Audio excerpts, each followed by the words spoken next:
What up? Top of the top.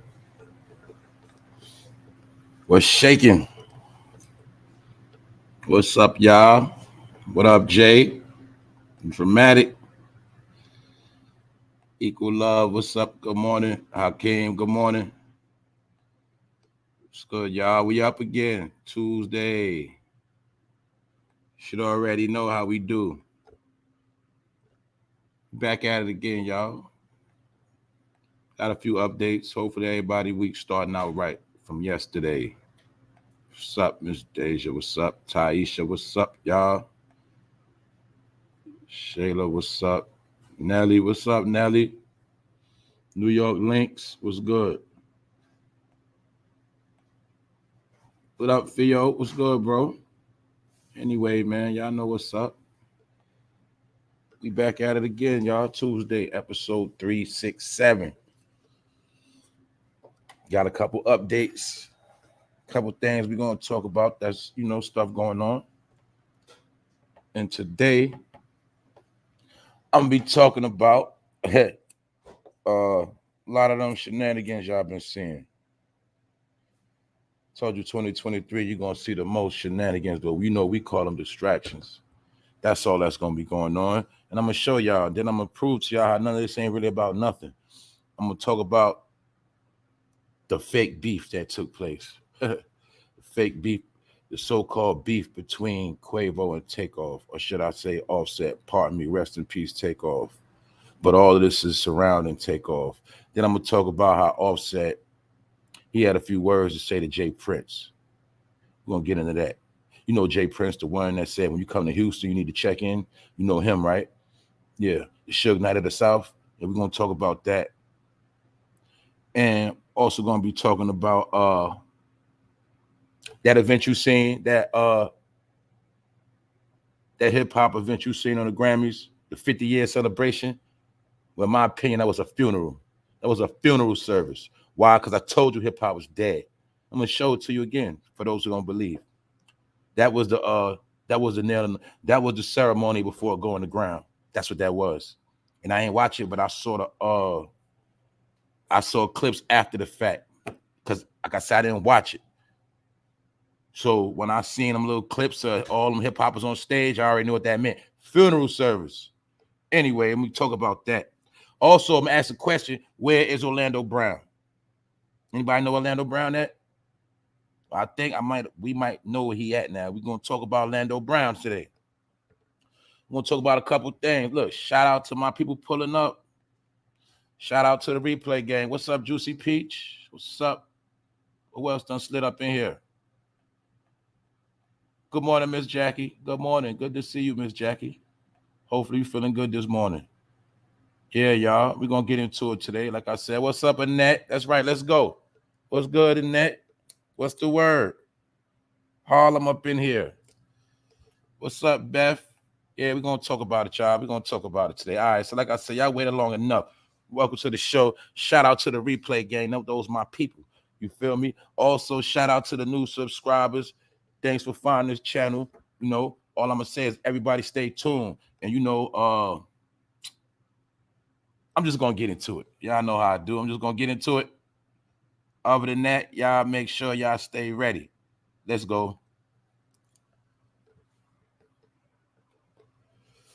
Was it a fake beef? Was it a fake beef that took place? Are they staging events for trends? I guess a lot of people still didn't learn the internet game yet.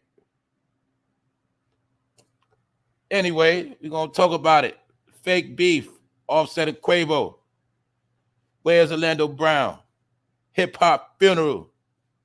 The Grammys. Hip hop funeral. All right. Well, first of all, let's get into this. Now, I saw when the story broke a little bit after I did the live. I seen it was a trending topic, but this is how it worked. See, whenever a story break, I pay attention to it. But if it ain't enough facts, I ain't speaking on it. So that's why, if you notice with me, I usually catch the story at least the day after. Only way I'm gonna post that day is if I got the facts or close to the facts. But when I read this, it was sketchy. So I couldn't co-sign it. Quavo and Offset get in a fight backstage at the Grammys. Who's the one who brought the information? It was TMZ. We know how TMZ do. But it's one thing about TMZ that people didn't peep game. Y'all know when TMZ put something on blast, you know they got the footage. You ain't seen no footage yesterday, did you? If you did, please send it to me because I ain't see it. But why I'm saying it's a fake beef, because a lot of speculation, it's a lot of suspect things going on. All right. One of your members got smoked. Both of y'all are still participating in industry events and functions. The dude that allegedly did the killing is still walking around. And then Offset, you doing a fake beef for JPRINCE because the killer walking around, so I don't know what's going on. Everybody got shooters, bags. The shooter's free. And we know that even for that shooter to shoot, it had to be some type of plan or plot, getaway, something. But anyway, let's get into it, y'all, because like I said, y'all know how I do. Y'all, I'm going to say it 1,000 times. They break the news. I break down the news in my opinion. It's all my opinion. It's not a fact. So a lot of you dummies be coming in my comment section trying to, look, it's just my opinion. You can't argue with somebody about their opinion. Now, can you, dummy? No, you can't. Anyway, let's go. Now, look. Offset seemingly shuts down report about physical altercation with Quavo at the Grammys. Now, remember, first this story broke. Then, like I said, I be chilling. Then I seen this come out yesterday. Offset said it was cap. He seemingly shuts down report about physical altercation with Quavo at the Grammys. Y'all niggas is crazy. That's what he said. Offset is calling cap on a TMZ report about him and Quavo getting into a physical altercation backstage at the 2023 Grammys earlier Monday. The outlet claimed, it's not a fact, claimed the pair had to be pulled apart after a tussle over the Takeoff tribute at the show. Now, it could have happened. It might have did. But you know nowadays we need footage.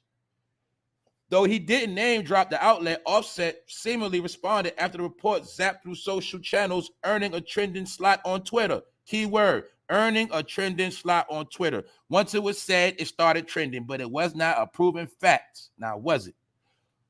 Now, see, what the F look like fighting my brother? Y'all niggas is crazy. That's what he said. We're told the Grammys had asked Offset, see keyword, we're told. Who told you that? See, that's how I'm showing you the media, how they make up stuff. See, I'm trying to tell people, once you learn how to decode the language, how they word things, how they put it out, you'll start being able to peep their shit faster. We're told. Who told you that? See, they're using words, but they ain't got no facts. See, we're told the Grammys had asked Offset to be a part of the tribute, but Quavo refused to let him take part. We're told Quavo blocked Offset from joining him on stage, leading to the melee. All right, maybe so. But guess what? We ain't see nobody get punched in their face. We ain't see no blows get thrown. And I ain't watched, if Offset was sitting in the Grammys, if he was walking around after the no black eyes, no nothing, no hair messed up, no nothing, I'm pretty sure they show Offset in the crowd and Cardi B. I'm pretty sure they showed him somewhere. And if anybody saw it, did you during the Grammys, after the Grammys, did it look like Offset got hands put on him any kind of way? Well, who knows? Anyway, as of now, it's speculation. The outlet began its report by saying there's clearly still serious bad blood. And did y'all forget about how the media hyped up the East Coast, West Coast beef? Y'all forgot that? Did y'all forget these media outlets be thirsty for titles and topics, and they got to get their revenue, so they're going to make up a story whenever. I told you that. The news always has to report. And when the news ain't got no real news, they start making up fake news because it's all about the news. You get it? The outlet began its report by saying there's clearly still serious bad blood. They're gassing it up between the longtime friends and musicians. See that? Longtime friends. But people were saying that they were cousins. See? I told y'all Offset he ain't blood related to them. But you know how it is. You know when you grow up with somebody from babies, they're your cousin. You know how it go. But he not their real blood. He's not their real blood. That's why when they separated, they got on their families. They got on their family swag. And another thing you'll notice, if they were family, you would have seen Quavo family Takeoff, and Offset family members together. You see what I'm saying? But it's like it's everybody against Offset. So that's just my opinion, y'all.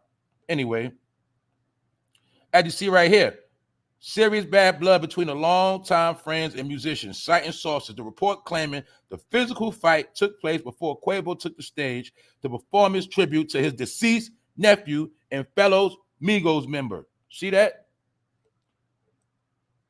They did not share any photos, videos, or media collaborating the story. What does that mean? It's not a fact.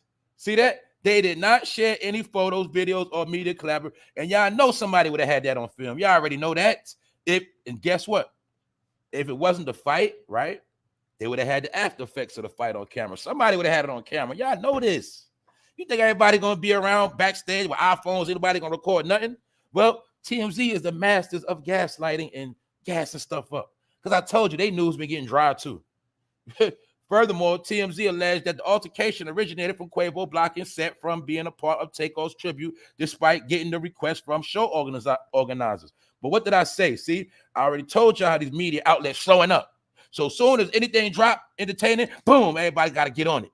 And that's how everybody eats. That's how all of the engines. You see all the engines moving again yesterday? Y'all see it? Shade Room, Hollywood Unlocked. You see it? You see everywhere everybody start generating, because that's how media works. But it's the people at the high up that decides what will be the topic for today. Okay, today we'll say that, you know, being at the Grammys been popping, it's the word of the weekend. Let's keep it going. Let's say Offset and Quavo had a fight. Boom, trending, bang, everybody, boom. Get it? Boom. Anyway, I already told you this. Furthermore, TMZ alleged that the altercation originated from Quavo blocking the set. But my point is this. We have no pictures. We have no video. Which gonna lead me to this. Mr. JPRINCE. Man, y'all know I already broke all this stuff down on this channel. I broke it all down. Y'all was there. Y'all saw it. I broke it down from the beginning of the movie, how the Takeoff, Who Killed Takeoff movie. I showed when they was gambling. I showed the after effects. We spoke about everything. I showed y'all how Offset Ben stopped rocking with them, how Offset stopped following them first, and him and Cardi B was not rocking with Quavo and Takeoff at all. I showed y'all that on this channel, play by play, how they wasn't rocking with each other. Then I showed you the after effects of Offset and Cardi showing fake love. Then I showed you Offset going to pick up bags, doing shows after the death. But was I not the first one? Well, on this channel, after Takeoff died, I asked y'all a question. I said, what did Offset say? Did anybody see Offset post anything? He didn't say nothing for about damn near a week, because they wasn't rocking with each other. I proved all of that. Now JPRINCE have come out and he said the same thing. He said that Offset was not rocking with Takeoff before he died. But we already know this. Because look, another thing that happened. Gotta remember, see, JPRINCE is a smart man. He's a smart businessman, he's a smart man. So it's no coincidence how strategically he made sure he did a video. Him and some of his family members did a video denouncing anything to do with this murder, because they knew it was going to be a big Takeoff tribute at the Grammys. He already knew that. So JPRINCE strategically went to clear the air. Now, okay, everybody knows he was on $1 million worth of game because it was trending. But I'm trying to show you this. They all know how to do it strategic. Okay, JPRINCE said he already knew it was going to be a Takeoff tribute. Well, let me go do some interviews. Who can I do an interview with? Well, I'll go do an interview with one of the biggest podcasts for the streets. I'm going to go to $1 million worth of game, and I'm going to state my claim. Boom, here you go. See that? But while JPRINCE was talking, he mentioned Offset name. Offset didn't like that. So over the weekend, Houston music executive JPRINCE spoke out about online rumors suggesting that he may have been connected with the murders of Migos rapper Takeoff. JPRINCE, see, he been campaigning for a little while, but a lot of y'all didn't see him say this until he went on $1 million worth of game. But before that, he did other interviews. But he understands that it was going to be a lot of attention on Takeoff at the Grammys. So JPRINCE got to clean his name up. Since the shooting, there have been a series of online reports, I'm one of them, speculating that JPRINCE may have been either behind the shooting or helping to cover up what exactly happened. Well, I'm not saying that about JPRINCE, but I remember. Do y'all remember when JPRINCE was standing on it? Where it was a Things were being spread. Basically was saying, when you go to Houston, you got to check in with JPRINCE and them boys. You got to check in. If you don't check in, it might be kind of ugly for you. Y'all forgot about that? Do y'all remember when Tekashi 6ix9ine went to Houston and was trolling JPRINCE and them? Remember? Because it was all about the check-in. But the fact of the matter is, y'all were campaigning the check-in movement, but when a rapper came in your city, he got killed around y'all check-in people. So Takeoff checked in, but he didn't check out correctly. You feel me? Because when it was all said and done, he checked out from a bullet. And then nobody knew what happened. Then I showed y'all it was a fool standing at the table with a Chucky doll around his neck. Then somebody was strategically taking pictures of Takeoff and QUAVO behind the scenes. Somebody had that camera. You see that? Do you use your brain? Boom. People had pictures before Takeoff died. They had pictures after Takeoff died. But this fight at the Grammys, nobody had a picture of that. See how they play games? See that? I'm gonna show you something. Now we know Takeoff got killed in a public place. Public. I dare any one of y'all do something in a public place and watch what happens. If you beat somebody to a pulp, say you ain't got to kill nobody. Just say you beat the crap out of somebody in somewhere public. They bleeding, leaking, knocked out, ambulance. I bet you they be looking for your ass. I bet you. If you you run, you get away. Say you go in a supermarket. Say you go in a well-known store and you beat the crap out of somebody. Say you in a hotel, you beat the crap out the desk. The person that, I'm telling you, they're going to be looking for you. So how's a man going to smoke somebody, public place, get away? Now, also, we know about the streets. Like, see, let me break it down in street terms. I'm going to break it down in street terms for Mr. JPRINCE. See? Look, check it out. Even if JPRINCE didn't have nothing to do with it, if I run the city and I got company coming to check me and you the dumbass nigga that shoot one of my guests, I got a problem with you. So either way, if JPRINCE was standing on a certain, you get it? He would feel a certain way. Why? Because I had Takeoff and QUAVO in my circle. They came to visit me. I'm the one supposed to look out for them. They with my peoples. And here it is, you nigga want to shoot a gun and you killed one of them by mistake. I'm gonna have a problem with you. But did we see JPRINCE have a problem with the shooter? That's how you gotta know street politics. You gotta know the streets. Because if I had somebody come visit me in my city and God forbid something happened to them, I'm gonna have a problem. I'm gonna have smoke whoever did it. Why? Because now you making me look bad because I told these people they straight. You see that? And then I'm a boss. You's a little nigga. Who told you to shoot that gun in public, nigga? Who told you to bust that gun at the hotel and kill Takeoff? You gonna get in trouble. See? That's how gangsters move. So when JPRINCE get online and start talking, man, I already know something out the window. I ain't saying nothing to do with it, but I'm just saying, real gangsters, they ain't gonna get on the internet and start talking. Sound to me like he copping a plea. Sound to me like something shady. And don't forget, the killer got bonded out, $1 million bail, walking around right now. All right? So that's how I'm showing you, okay, JPRINCE and JPRINCE are Offset beefing. But what is that when a killer walking around? That's a fake beef. You feel me? Because if you got real smoke, your smoke's supposed to be with the killer. Who's supposed to have smoke with the killer? QUAVO, Offset, JPRINCE. JPRINCE supposed to have smoke with the killer too. Why? Because, nigga, you bust your gun at one of my functions, nigga. That's beef. See? But they ain't dealing with it like that. That's why I say you won't trick me. It sounds good for the internet, though. Anyway, let's keep it pushing. So anyway, JPRINCE may have been either behind the shooting or helping to cover up what exactly happened. Bingo.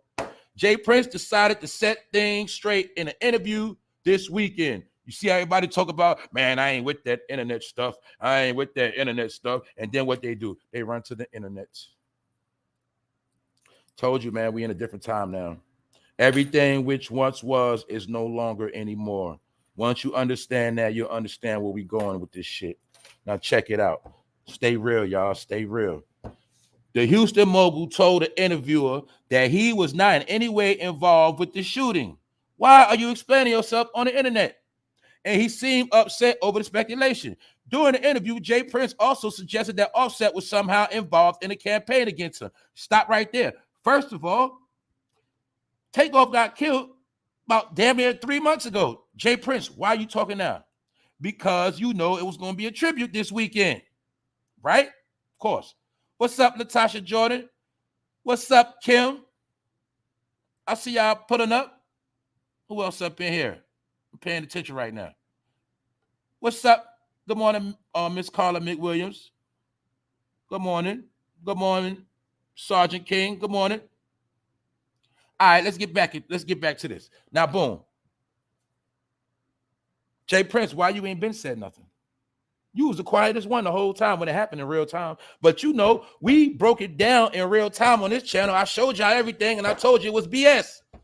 But anyway, then I also told you that all of the internet detectives were going to be on it, right? Yes, they was. Did they crack the case? No, they didn't. Anyway, let's go. Shortly after the interview aired, Offset took to Instagram to tell J. Prince to keep his name out of his mouth. This could end badly. That's what Offset said. See that? J. Prince to Offset, you wasn't with Takeoff when he was alive. I already told y'all that, and I showed you. Let's go. The Houston music scene mogul seemingly accused Offset of throwing rocks and hiding his hand. He also added that Offset wasn't really right there with Takeoff when he was alive. That comment in particular seemed to trigger the video response from the Migos member Takeoff. Offset. See, these three stooge names. First of all, this is what Offset said right here. First of all, y'all niggas speaking on my name. Or should he say, pardon me, let me correct that. First of all, y'all niggas speaking on my real brother. Offset said, how dare one of y'all niggas speak on me and take relationship, nigga? See, you know he talking broken English, so it got me sounding ignorant. You feel me? I'm gonna be honest. He said, how dare one of y'all niggas speak on me and take relationship, nigga? I don't know you niggas from a can of paint, nigga. Y'all don't know how me and my brother rock. This is what Offset said after J. Prince.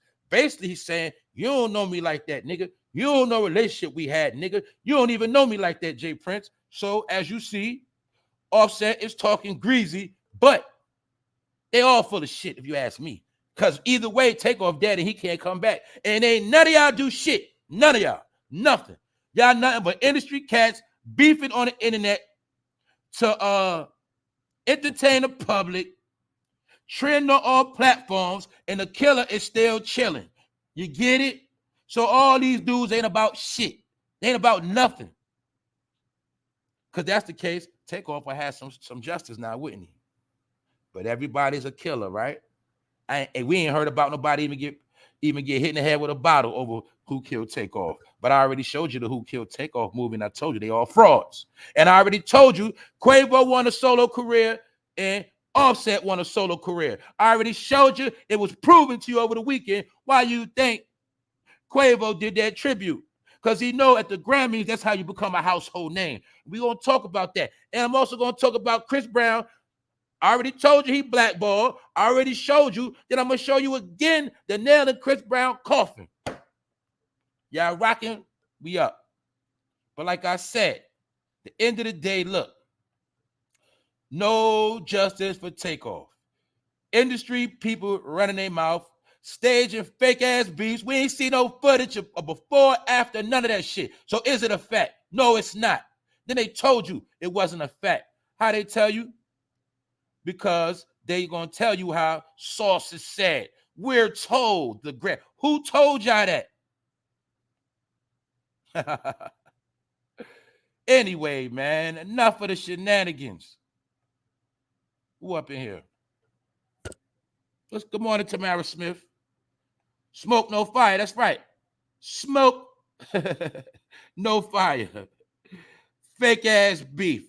Now let's continue on. Where's Orlando Brown, y'all? Where is he at? I told y'all, man, in my opinion, Orlando Brown is the #1 truth teller on the internet. Because I know how it go. See, when you start telling truth, first they try to, not only do they try to blackball you, they start coming for you. You get snatched up. You get more than just death threats, you get snatched up. See, when you under oath and you start talking, they gonna come holler at you. When you've been in them certain circles, you talking truth, they gonna come holler at you. But then another thing a lot of y'all don't know about is control opposition. Some of y'all know about control opposition. Did y'all not? What up, Wax Dog? What's popping? Was y'all not told for my people who be on their studies. Was you not told that damn near every war was staged from the British to Civil War? Did you not hear that? Or should I ain't gonna say stage. I'm gonna say both sides was controlled by the same people. How about that? How many of y'all heard that? With every situation, it was somebody controlling both sides. Well, y'all don't understand they do that in the industry too. You see, it could be a fake beef, but somebody's down with both sides. So when you see a lot of these truth tellers online, sometimes it's control opposition, meaning I'm going to pay you to talk about me all day, every day. And by you doing that, not only do you help me balance out my good with bad, but you keep my name trending. You keep me popping out here. So that's why it goes back to the saying where they say, all press is good press. All press is good press. Do you get it? So you got a lot of truth tellers, but you'll see they don't never get in no trouble. But you see Orlando Brown, he started telling the truth. What happened? He get in trouble, right? When Kanye West went on a stage and he called out the Clintons, he called out Jay-Z, he called out Zuckerberg, what happened to Kanye West? He got snatched up, tour shut down, missing for days, right? Right. What happened to Orlando Brown? Same thing. But other people, they claim they was around. They claim they telling the truth, but they ain't really saying nothing. See, you can run your mouth and say things, but you really could be saying nothing. Y'all didn't master that art neither. That's why you got to have reading comprehension skills. See, you can listen to somebody talk, but you'll see when they talk, they don't make no sense the more they talk. My point is this: a lot of people say they telling the truth, but they're not. They're giving you truth mixed with lies. So what's that? If I give you a whole lot of truth and one little bit of lie, guess what? I done diluted the truth. My point is, these are fake truth tellers on the internet, most of them. And Orlando Brown was a real one. That's why his ass got snatched up. And he went through the same thing Kanye West went through. Check it out. And now you also can see Orlando Brown when he looked clean. Now, this is an old picture, whatever. But you can see how Orlando Brown looked when he clean. My point is this. Yes, Orlando Brown was dealing with drugs. Orlando Brown been traumatized as a boy. But he's the one that been consistent with all of his stories, and he ain't backpedal now, did he? And he don't pick and choose no friends, do we? All right, boom. Orlando Brown getting mental evaluation could plead insanity. So guess what? They got Orlando Brown in a psych ward. Basically, he's in a psych ward. But what did Orlando Brown do that made him psycho? Oh, he might have been telling too much truth. He might have been breaking them laws under them oaths. Y'all forgot that's a Disney boy? My point is, he's a real threat. Because when you're really, really in them loops and you really, really know, and they scared you're really, really going to tell, they already understand that they got to get you out of here. Get it? What's up, Rondell? I see you. Let's look at this, y'all. Hold on, I got to get back to him because all the Browns trending today. Orlando Brown, Chris Brown, and they say yesterday was Bobby Brown's birthday. Oh, man, this shit is hilarious. That So Raven star Orlando Brown is going to get his head checked to see if he's fit to stand trial in his Ohio criminal case, opening the door to a possible plea of not guilty by reason of insanity. Remember, I told you how the bounty hunters came and got him. But in reality, we don't know where he at. According to legal docs obtained by TMZ, Brown's attorney is asking for a mental evaluation to see if the disgraced actor, see that? Disgraced actor is mentally fit for trial. Y'all the ones who screwed his head up from when he was a boy. Y'all the ones who turned him out. But now he crazy because he's speaking the truth. But when Orlando Brown wasn't speaking the truth, they would let him walk all around for years and years and years. But soon he started getting on that, you got to go. But my point is this. You see how they label him as crazy, right? Loony, right? Because whenever you want to discredit somebody, all you got to do is say they crazy. All you got to do is say they got mental health issues. Or all you got to do is say, man, they ain't nothing but a drug head. They don't believe what they say. Orlando's charged. Now, look at his charges, y'all. This is what he got locked up for, peep game. Allegedly, Orlando's charged with aggravated menacing, a first-degree misdemeanor. So you're going to tell me he's been in jail all this time for a misdemeanor? For his December arrest. So he's been in jail 2 months for a misdemeanor. That's why I say if you don't know law, you certain things you just ain't gonna understand. The former Disney star previously pled not guilty, but the results of the evaluation could lead to Orlando changing that plea. See, I already know what's gonna happen. They're gonna put him in a psych ward. They're gonna scramble his brains, and he's gonna come out the psych ward more messed up than he went in. That's what's gonna happen. So, in my opinion, I'm banking when Orlando Brown come out, he ain't gonna talk no more. He's gonna be scared to talk. We'll see. Did somebody else so-called get snatched up and then they came back out? It was one of them truth tellers. They were so-called going crazy on the internet at the barbershop, something like that. And they were beefing with their husband, and then they got locked up and they got right back out. Then they did an Instagram live like a couple days later, and they were back together again. Somebody did. I forgot who did it. Anyway, in the meantime, Orlando's on house arrest, so they say. He was released from custody Friday after posting bond of about $25,000. So basically, y'all saying he was locked up for 2 months on a misdemeanor charge with a bond of $25,000. That's what they saying, y'all. That's what they saying. But Orlando Brown also said this so-called charge allegedly messed up his movie role he had popping off. See that? Once you get him labeled as mental health, what does that mean? That means his deals go down the drain. Because he's not fit to read roles, scripts, you get it? So that's another way of blackballing him, officially. We're going to label him as crazy. Nobody ever going to believe what he say again. He'll never get no more movie roles. Do you understand that?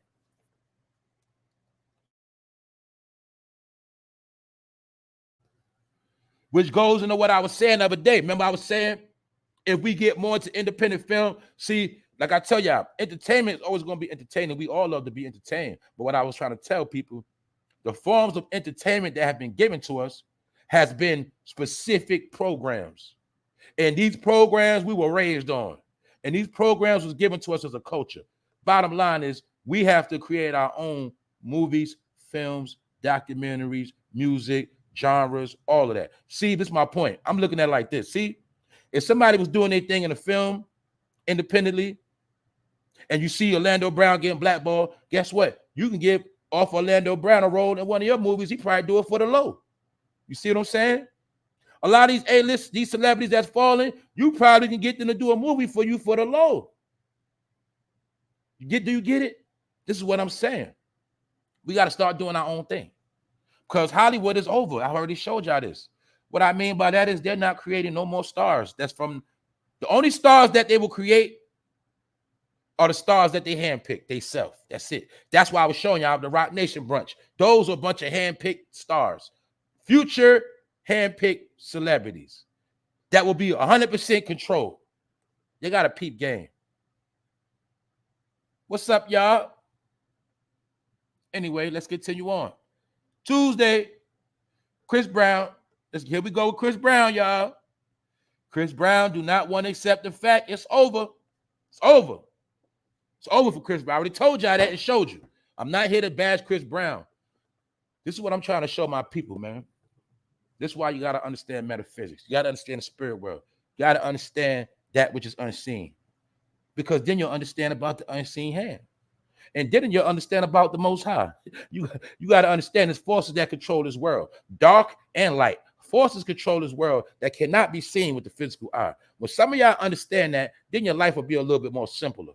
My point is this. I told y'all Chris Brown was blackballed. I showed you Chris Brown was blackballed. I showed you how the IRS coming for him. I showed you him selling his clothes. I want to show y'all because a lot of my people, we were raised on Chris Brown. See, I was older when he came out. A few years older, a couple years older, about 10 years older. But my point is this. Look. Chris Brown cannot accept the fact that they shitted on him at the Grammys. Chris Brown sends apology to Grammy winner after asking who the F is Robert Glasper. See that? I'm going to be real. I don't know who Robert Glasper is. I had to do my homework. How many of y'all knew who he was? But my point is, Chris Brown cannot accept the fact that he is no longer beloved. He is no longer the golden child of the industry. They're finished with him.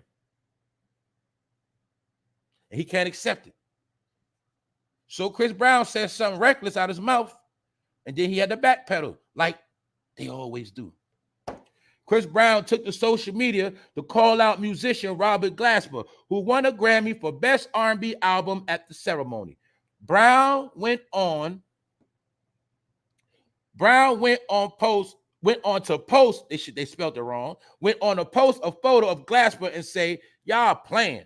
Who the fuck is this? The singer then posted more to his stories, adding, who the fuck is Robert Glasper? Since then, Brown has apologized and Glasper for his social media report. So anyway, Chris Brown was watching the Grammys. He saw that what? A man named Robert Glasper was racking up awards. He got an award. For what? Best R&B album. Why? I told y'all R&B is dead. It's a new form of music. I told you all that music that caters to the black community, the hood, one genre, is over. I told you that. Now you starting to see what I told you. Now, Chris Brown, you starting to get it through your head. That light-skinned R&B thug you used to be, they ain't marketing that shit no more. They not. And the industry is also proving a fact to all of them that we can take anybody and make them a star. That's what they also showing them. We can take anybody and make. I told you, when the C19 broke and they locked everything down, it wasn't for us, it was for them too. Because the celebrities was doing too much. They was riding G4. They was doing whatever they wanted to do, and a lot of them were not fulfilling their obligations. So they all had to get shot down, sat down, put on the back burner, and smacked in the head. And now they got to witness everybody else rising up while they get put down. This is my point, y'all. You see that Chris Brown was talking smack. But then he had a peep game. So after he apologized to Robert Glasper, Brown screenshotted a message he sent to Glasper via Instagram DM. See? Do you see this lame? He's doing clout chasing shit. First you try to go on your Instagram page and diss him. Then you went in his DM and apologized and screenshotted that because you realize you fucked up. He understood that Robert Glasper is the new golden child of the industry, and when you disrespect him, you disrespecting the industry. So therefore, Chris Brown, you will remain blackballed. So you know that. That's why you tried to apologize. Look what he said. Let me show y'all. Then he tried to say in the DM, congratulations, my brother. See that when niggas talk that my brother shit? Showing you. First, he was hating on him. Then he tried to say my brother. See that? Congratulations, my brother. I would like to apologize if you took offense to my reaction at the Grammys. You were not the intended target, and I know I came off really rude and mean. After doing my research, I actually think you're amazing. Do you see this fake shit? Come on, Chris Brown. My nigga, you're done with. They're not fucking with you no more. And then they're going to shit on you again because Rihanna going to perform at this Super Bowl. Watch Rihanna's performance. It's going to be bigger than the Grammys, Beyonce tour, and all that shit. Watch what happens. I said it. Another thing I got to clarify about yesterday. Remember when I was showing the party and I was showing you how they got sponsors at the Rock Nation brunch, and I showed you Lexus, Sprite, and that other thing by Killiam? Yeah, somebody told me that it's a cologne. But like I told you, it's nothing but alcohol. And I told you it's nothing. I didn't want to, look, let me tell you this. If I wanted to know what Killian was, I would have Googled it. I didn't want to know. I didn't care. My whole point was they're always selling you something. That was my point. That's all I'm saying. Anyway, you see Chris Brown, he was talking shit because he was hurting. Remember, he got snubbed at the American Music Awards. Did y'all forget? Remember, they made him practice, and then the last minute, they yanked his ass. So now, mind you, he dropped the album Breezy. And that is the album that got beat by Robert Glasper. So Chris Brown was hurt that he lost. Brown then continued speaking on the Grammys during the message. See, the niggas hating, he's sad. But this is my point, y'all. I'm making a point to y'all. I want y'all to see how much they be wanting them accolades for Massa. They be really thinking those Grammys mean something. Those are accolades for Master. See that? They fiend for those accolades because they feel like they do so much to please Master. And then Master don't get them no award. They get in their feelings. And Chris Brown can't accept the fact that his days are over. It's over. You're blackball, homie. So just make your music and do your thing. Stop worried about getting a pat on the head at the Grammys, nigga. Check it out. And these are white people events. These are their events. These are their events. When are y'all going to understand that? They just let y'all have a good time. But see, I told you the last Grammys was like a funeral service. I'm going to get into that at the end of the show. I'm going to prove it to y'all. Anyway, the organization isn't doing us blacks our due. Stop right there. See, this shit pissed me off. You know why? Niggas was protesting the Grammy since I was a little boy, a teenager. They were protesting the Grammy since the fucking 80s. And everybody I seen protesting the Grammys had their ass on that fucking stage. Frauds. Because they love to get a check from Master. They love to get a pat on the head. But anyway, here go Chris Brown being a crybaby about the industry and the Grammys. They don't want to do nothing for him. See, look, the organization isn't doing us blacks for due diligence. You and I should never be in the same category. See, he's talking about old boy. He basically saying Robert Glasper and him should have never been in the same category. See that? Two totally different vibes and genres. So from one black man to another, congratulations. Hope you are able to feed your family for life, said the singer. Take a look above. I got to break this down, y'all. I'm going to show y'all this talk. Chris Brown is upset he didn't get the award. Okay. Both of y'all, two niggas at a white man award. One nigga get mad because he ain't get an award. Then he want to tell the other nigga. Now, my goddamn point, Chris Brown, if you got that award, would you be saying that shit? No. If you got an award, you would not be talking that brother talk. You would not be talking about the Grammy organization. You wouldn't be saying that. Because you didn't get an award, your feelings hurt. That's one point. Another point I'm going to show you how R&B is fucking over. Chris Brown said it right here without saying it. What did he just say? Let's break it down. He said, you and I should have never been in the same category. Two totally different vibes and genres. Because if I'm not mistaken, Robert Glasper plays the piano. He plays instruments. Chris Brown, you want to be a rapper / R&B singer. Y'all new form of R&B is rapping. Rappers sing, singers rap. It's over with. The genre is screwed up. It's no longer R&B. Did you know that? They stole it from you. They took it from you. They kicked your ass out. And they said, this is the new R&B. Robert Glasper will be the new face of R&B. That's why when you win a Grammy on national TV with millions watching, they all get the downloading after that. And Robert Glasper will be the face of the new R&B. That's how they work. It's their industry. It's their program. It's all of their shit. It's their labels. It's their events. They do what they want to do. And they also show you, Chris Brown, nigga, we will replace you. I told you it's the great replacement on the planet. Everybody will be replaced if you're lacking. That is the name of the game. When you figure it out, you'll be all right. But after Chris Brown didn't get his way and talked greasy and felt stupid, then he tried to apologize, talking that black man stuff. So from one black man to another, I ain't black no more. I told you that. We melanated, y'all. That's the new term. We melanated. We ain't black. I ain't black. Because if niggas like Chris Brown black, nigga, I ain't black. All right? I'm being real. If Bobby Brown black, I ain't black. These dudes are fools. Anyway, I'm clowning right now. Let's continue on. Chris Brown, 10th studio album Breezy was nominated for Best R&B Album of 2023 Grammys, but he lost out to Robert Glasper. He's tight. He lost. He lost to somebody else. He mad because he put that album out and he ain't the same pretty boy no more. The girls don't go crazy for Chris Brown no more. And it's the same nigga that went on tour and was charging $1,000 backstage visits, all that. He's desperate. He's doing desperate shit. I'm not trying to diss Chris, but I got to be real. Because if Chris Brown would have won, he wouldn't have been hating on nobody. See that? But I'm also showing you how Chris Brown is really begging and pleading and crying to get back in the graces of the white people because he upset and he hurt. Because they had him when he was a little boy, and now he grown, and he don't want to accept the fact they done with him. You get it? That's why it's called an industry. Well, you know what the industry is called? Bring them in, move them out. Warehouse, manufacture, push it, money, industry. It's a game, nigga. It's like a warehouse. You get it? You get shipped out every day like Chips Ahoy cookies. Y'all just an industry, and they show you we can replace you. We can make anybody a star overnight. It don't matter. We pick who we want to pick. That's how the game always been played. That's why they only pick the ones who were under oath or the ones who did something strange. They only pick who they felt they wanted to pick. Chris Brown, they picked you, but now they kicked you out. Do you get it? Now I'm going somewhere with this. I'm gonna show y'all something.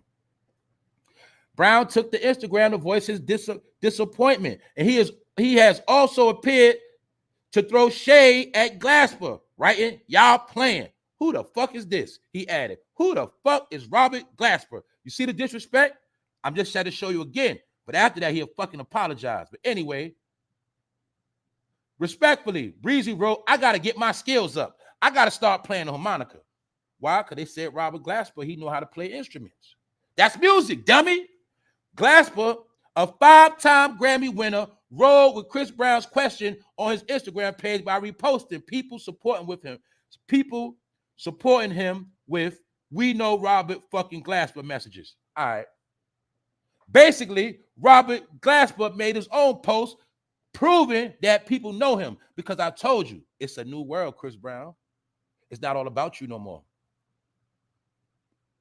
Everybody it was about is not about you no more. They are breeding new genres of music, new sound. Now, for those who don't know Robert Glasper, this is Robert Glasper, and this is why Chris Brown is mad. This is why he's mad. Your light skin don't work no more, buddy. Light skin don't work no more, buddy. I'm trying to tell you that, man. They disposing of you niggas. See that? This will show you we'll replace you with anybody we feel like, Chris Brown. And he don't got to be a sex symbol. And he don't got to take his shirt off. And he don't got to put on lipstick and makeup. We'll take somebody regular and make him a star. Do you see the game they playing? This is why Chris Brown is mad. This is why he mad. Because they replaced you with a nobody. I ain't going to say a nobody, but you Chris Brown, right? You that dude. See? They gassed you up. They gassed you up and said you was the next Michael Jackson, boy. They pumped your head up. And now they're going to show you nobody. See? They replaced him with him. This is the guy that beat out Chris Brown. Robert Glasper. Robert Andre Glasper is an American pianist, record producer. See, he got talent. He's not just a singer. See? He know how to play the piano. He's a record producer. He writes songs. He's a music arranger. With a career that bridges several different music and artist genres. Bingo, I told you it's bigger than R&B now. This man is bringing 3 different genres of music together. I told you that's what they're doing. Music, world music, universal music. No more music strictly for the hood. You get it. No more R&B about sing about how you gonna fuck a bitch and skeet her face. No more R&B songs about running the train. No more R&B hits about popping champagne and pissing on chicks. You get it? It's done with. The same way they're not going to blow up no more gangster rappers. Told y'all that. Let's continue on.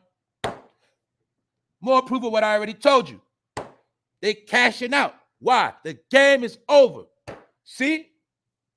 Lil Wayne, he sold his mansion for $28 million.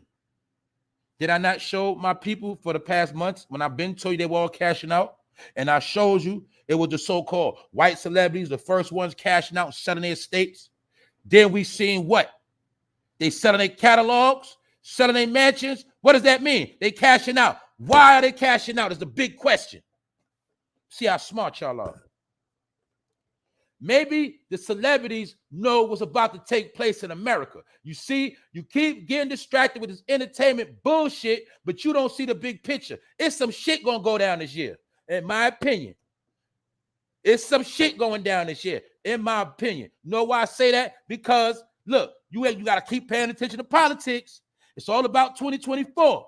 So before 2024 roll out, it's some things that have to transpire first. In my opinion, the people that's in the know, the people that's in the loop, they cashing out and they getting low. And they cashing out on their assets. I done showed you people building underground bunkers. I done showed you these celebrities getting apocalyptic tanks. I done showed you them getting ready. A lot of people getting ready. But it's some people, they're not getting ready because they think everything is a joke in a game. And they still getting put to sleep by the industry. Therefore, these are going to be the people that ain't going to be around after 2024. See, I told y'all this, man. People think people sell shit when they're going bad. That's not what that means. It's called liquidating your assets. It means it's time to go. When you're in the casino, you get the pot. You know if you stay in that casino, you're going to lose eventually. So you got to go. Cash out. You get out of there. That's what they're doing. Cashing out. You cash out so you have extra money to weather the storm and less responsibility. See, Lil Wayne, no, it's only a matter of time for the goons start hopping his fence. He already knows what's about to go. I showed you Steph Curry. He didn't want that neighborhood built in the back of his shit. All of them know what's about to go down.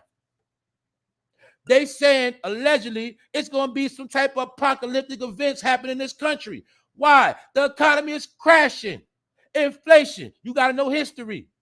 Money is not the same no more. You pull out $100, that's really like $40 now. What are you talking about? $1,000, man, that's like $400. What's going on?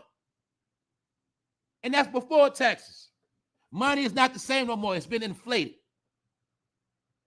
But a lot of people don't know economics, so they don't understand what I'm talking about. I'm talking Chinese. Anyway, the people in power know what's going on. That's why you got to do is watch them. And they're going to do certain things to show you. They're getting ready. They're getting ready. Because everybody know Moneybag Joe and his gang, man, they got some things. They ain't even unleashed yet. They did not even unleash yet. It's coming, though, in my opinion. But like I said, Lil Wayne cashing out. I just wanted to show you how all these people of a certain level in the game, they cashing out. And then put it like this, they cashing out and they try to make as much money as they can before it's all said and done, because they know what's about to happen. Something else I had to show y'all. Beyonce fans crash Etsy store that created the disco ball cowboy hat. See that? What does that mean? That means she wore the hat. That means Etsy got paid. But little did we know, she might already got a check of endorsement to rock the hats. They all get paid, and the followers go follow and go buy. Just want to show y'all that. Then I want to show y'all something else. Jay-Z says Renaissance deserved to win Grammys, album of the year. It has inspired the world. Key thing, world. Did I not tell you that Beyonce album was a world album? I told you that. Told y'all. They're making world music now. World music, new world order music, anything goes music, do as thou wilt music, whatever you want to call it, world music. Everybody, it's for everybody. It ain't for the hood no more. My point is this. I'm going to tell you this too. They also understood that they're not hot. So you're going to see this too. All the artists that realize they're not hot no more, or they don't got the streets no more, they're getting into other genres now. See, people forget Beyonce was flopping, meaning her tours before, she was losing credibility, y'all. That's all I'm saying. So she understood. Y'all forgot when she kept putting out them secret albums?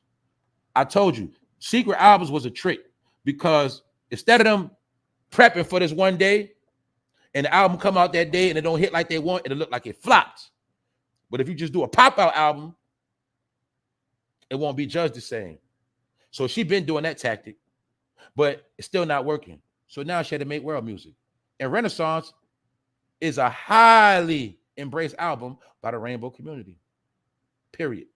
So when Jay-Z said it has inspired the world, nigga, what the hell are you talking about? Sorry. Let's continue on. Ta-da. French Montana with his shirt off. Oh, French Montana, the gangster? Oh, French Montana. Oh, okay. He's from the Bloods, right? Yeah. You talking about that dude from Morocco? that dude from Morocco, from Africa? Oh, the one that was shooting that video and some people got and the dude got shot, robbed 49, and got shot up in Miami.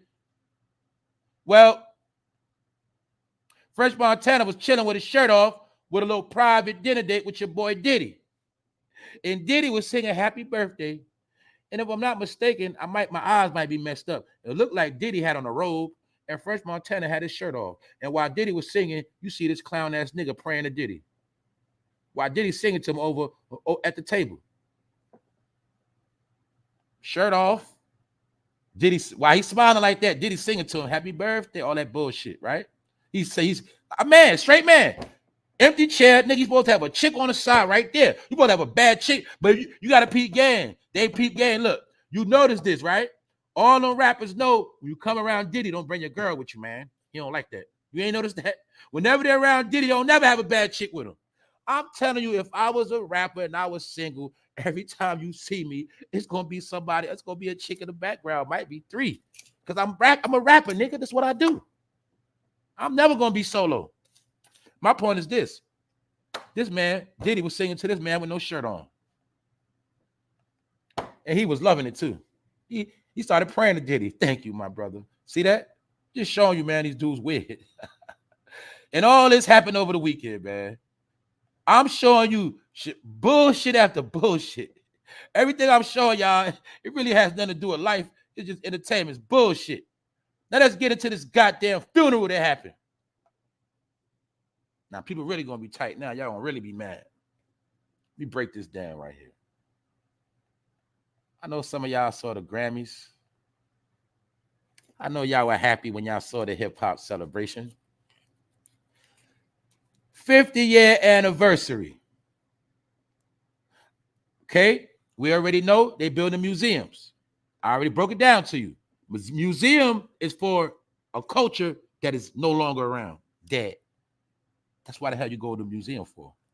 You go to the museum to see that which once was. How many hip-hop museums are they building in America right now? Or built? They also called the New York mayor, Eric Adams, the hip-hop mayor, right? He also had a meeting with all the old school rappers came in, right? Because they building a museum, right? All right, boom. We all was raised on rap. This is the proof that rap, 50 years, that's 5 decades, 5 generations, basically. We all was raised on this. Number one question, what did hip-hop really do for us? It made us feel good. It got us through some things in life, yeah. Well, we come from hell anyway. We come from shit. So we always had drama in our life. And hip-hop was one of the ways we can escape our personal dramas in our households or whatever. It made us feel good. Most of us, we got attracted to hip-hop when we were kids, period. I've never heard a person become a hip-hop fan as an adult. Most of us got into hip-hop when we were children. Let's be honest. But 50 years later, we see a people now that are nothing but big kids. It's just the truth. Why? Not only did we grow up off hip-hop, we use hip-hop as our end-all and be-all. Hip-hop became our Bible in our community. Hip-hop became our structure. And we listen to these rappers as guidestones and influencers throughout our life. And then you were drilled in your head that hip-hop was a culture. And you got called hip-hop, things like a hip-hopper. And then you got termed with hip-hop, sagging. My point is this. This was a funeral service. What I mean by that is, this was to let you know that hip-hop that once was will never be again. That's why they had this ceremony. For many different reasons. For one, the artists that did make some of the best music, they are now older now, which means they will never be back what they once was. Most of the rappers that made some of the best music are now either almost 50 or in their 50s or late 30s, which means they're already past their prime, which means that part of hip-hop is closed. There will be no more hip-hop classic music ever made again. That's why I told you have to just go back into the archives. Now let's continue on. This was also a way, like I told you, to show you that every rapper, see, this is what I learned. See, when you're in that brotherhood, the real brotherhood of the industry, you will always get a check. And we know this for a fact. We know many people that came in the game was fire, they was hot, and they got blackballed. They wrote them out of history. And somehow, it's these same artists you can count on 2 hands. They always around no matter what. Grammys Hip Hop Tribute, LL, Flavor Flav, Busta Rhymes. Every last one of them I grew up on as a teenager. Every last one of them. Grammys host an icon-filled tribute to the 50th anniversary of hip-hop. Check it out. The Grammys hip-hop tribute to celebrate the culture's 50th anniversary. So hip-hop is 50 years old. Hip-hop is now an old head. Anyway, they said they stole the show and even had some legends nodding their heads and rapping along while waiting in the wings backstage.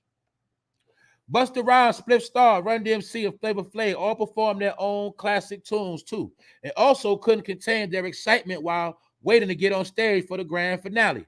What does the grand finale mean? The grand ending, meaning what? It's over, it's finished. Yeah, I know they had it at the end of the Grammys because that means it's the end. So I ask you a fucking question. Why they didn't have it at the beginning? See, they had it at the end because it's the end. You got to know about life. Everything got to start in the beginning, a born date and a death date. So it was the grand finale where all of the artists came out at the same time. The coming August will mark 50 years since DJ Kool Herc. Kool Herc is another one that's blackballed. They don't big Kool Herc up like that. They only get a credit to Africa Bambaataa and Grandmaster Flash. I already broke that down on this channel when I asked y'all, and look, let's go back into it. Well, I think I took it off. When I asked y'all, was hip-hop becoming history? That was a couple weeks ago, right? Now you see them having a service, a funeral service. Rest in peace, hip-hop. Now look, it's been 50 years since DJ Kool Herc birthed hip-hop with a party in the Bronx, and the Grammys put the anniversary spotlight on a ton of famous faces. Black Thought of the Roots, Grandmaster Flash, Furious 5, DJ Jazzy Jeff, Salt Pepper, Rakim, Chuck D, and Flavor Flav for Public Enemy. Whatever, man. Know why I say that? Because I don't care how many of them came out. They ain't do shit for nobody. They ain't make no changes in our life. They ain't make no changes in our community. Why all you bum-ass niggas can't come together and start doing something constructive? Why all you dumb-ass niggas can't come together and start investing that money in the neighborhood? Why you niggas can't do shit but pull up when it's time to pull up for the white man? When it's time to pull up for your people, you ain't gonna pull up and do shit. Okay, let's look at these rappers. Let's look at New York. A percentage of y'all niggas from Queens, a percentage of y'all from Long Island, a percentage of y'all from Brooklyn, a percentage of y'all from the Bronx. What the fuck did any of y'all do for y'all city, y'all community? Nothing. We don't give a fuck about no rap. Y'all ain't do shit but get y'all money, run, hide, lie, cheat, steal, finesse, brainwash. That's it. Now we got all this bullshit out here, and y'all ain't out here trying to help nobody do shit. I don't see y'all doing no charity work. I don't see y'all organizing no functions. I see LL come back to New York and do a Rock the Bell tour to get him some more money. That's about it. They got to keep you tuned into hip-hop. You know why? Because you are the old heads that's going to keep supporting that shit. You see? When you was raised on hip-hop and you still a big-ass kid, you going to still feel the same way about LL like you did when you was a kid. You going to feel the same way about your favorite artist like you did when you was a kid. That's why they know that. That's why they're going to keep doing shows, events, and you're going to keep buying them tickets. You're going to keep running to them shows because now you're paying for their family, salary, tuition, school members. You paying for all their shit. You paying for all their shit now because you the dummy still supporting them. You the one keeping them popping and getting bigger deals and bigger deals and bigger deals. And meanwhile, they keep giving you nothing, nothing, nothing. When y'all going to learn that all hip-hop did was take? Still taking. Crisis going on. They're supposed to be giving out money, meaning they're supposed to be giving out shit, even advice. They ain't giving, they taking. They go these new tickets, got a new show coming out. Y'all buy this merch. They need your support because you've been supporting them for 50 years, 40 years, 30 years, 25 years. Your ass grown and you're still supporting them. See that? But they have done nothing for us at all. Nothing. So, I'm just being honest. You know why? I'm a grown fucking man now. Now, when I was a kid, I would have argued with you about hip-hop. When I was a teenager, when I was 21, I would have argued with you to death about hip-hop. I might even fought you over hip-hop. I'm a grown fucking man now.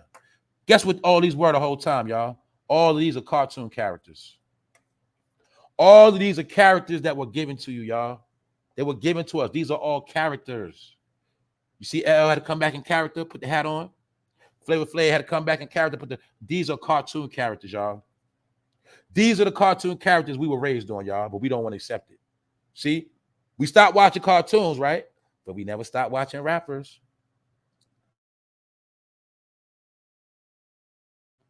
Remember you was a kid on Saturday You had your favorite cartoons, your favorite shows, and you had your favorite rappers, didn't you? But now you grown. You stopped everything else. You stopped eating cereal like that. You don't believe in Santa Claus, fairy tales. You don't watch cartoons, but you still believe in rappers. These are cartoon characters, y'all. It's time to grow the fuck up. These are cartoon characters that been grooming you your whole life. And in some of our mind, they are family members, because that's how the mind control program works. Show y'all something else. A lot of y'all don't know what Flavor Flav represent, what he represented in the industry, what he represented. So I'm talking spiritual shit.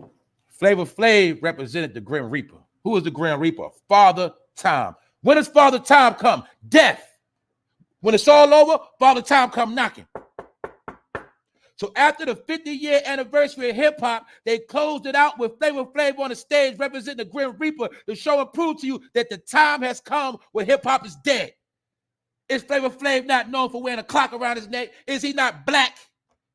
That's symbolic of the Grim Reaper. Y'all don't know subliminal spiritual messages. Flavor Flav was the one to end the show because the Grim Reaper had to close it down, meaning it's over with. Don't play with me with this. It's over. So, Melly Mel, you could be on stage flexing your chains and your muscles, but I already showed the people the picture when you was wearing tight-ass clothes, looking suspect, and you was doing strange things for change, period. You niggas have gave back nothing at all. But these were the cartoon characters that were given to you. See Busta Rhymes on there? Busta Rhymes ain't had a hit in how many years? You see how they'll talk all that shit? The new rappers this, the new rappers that. Well, the new rap. Well, I see you old rappers on stage with them new rappers, ain't y'all niggas? Yeah. You niggas ain't protest this Grammy. I remember when Public Enemies was going against the Grammys. I see Public Enemy at the Grammys now. Because all of them are cartoon characters, y'all. The thing is, some of us just didn't grow the fuck up and don't want to accept the fact that hip-hop ain't hip-hop no more. For two, it's always been a business. For three, your ass grown. You should know that it's just entertainment. What does that mean? That shit should go on one ear out the other. But what? Y'all made that shit y'all life. And now you understand in the community, this, I got to be honest. Now you understand why they say that the black man is a baby boy. Now you understand why they say the black man is the biggest joke when it comes to business. It's not the truth. But when it comes to imagery and reality, I don't care who that man, 9 times out of 10, that black man could have his life fucked up, all out of whack, but that nigga gonna still listen to hip-hop. He'll put everything down, but he ain't gonna put that hip-hop down. This is why some women started looking at niggas as a joke, because you getting older, but you still moving like a young hip-hopper. I'm just being honest.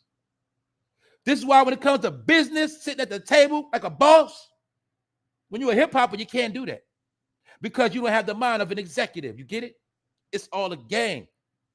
But it also was feeding the narrative of baby boy, a man that will grow up physically but never grow up in the mind.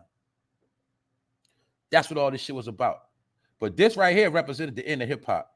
This was a funeral service. This is the end of hip-hop and the start of something new. That's why Chris Brown didn't understand how it was new artists getting awards. I showed you the Rock Nation brunch. Now let me show you something else. I'm going to prove it to you again. Why none of these people was at the Rock Nation brunch? Why none of these old head rappers were at the brunch? Why Jay-Z offered them to come in? Because he know they're old heads. He don't want no parts to do with none of them. Jay-Z made sure he got in line with the new talent that's coming because Jay-Z know the game that hip-hop is dead. And it's all about the new genres of music. So I'm going to say it this last time. You better start today.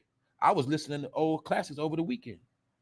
You might as well you might as well start making your playlist of all your favorite songs. And that's your music right there, y'all.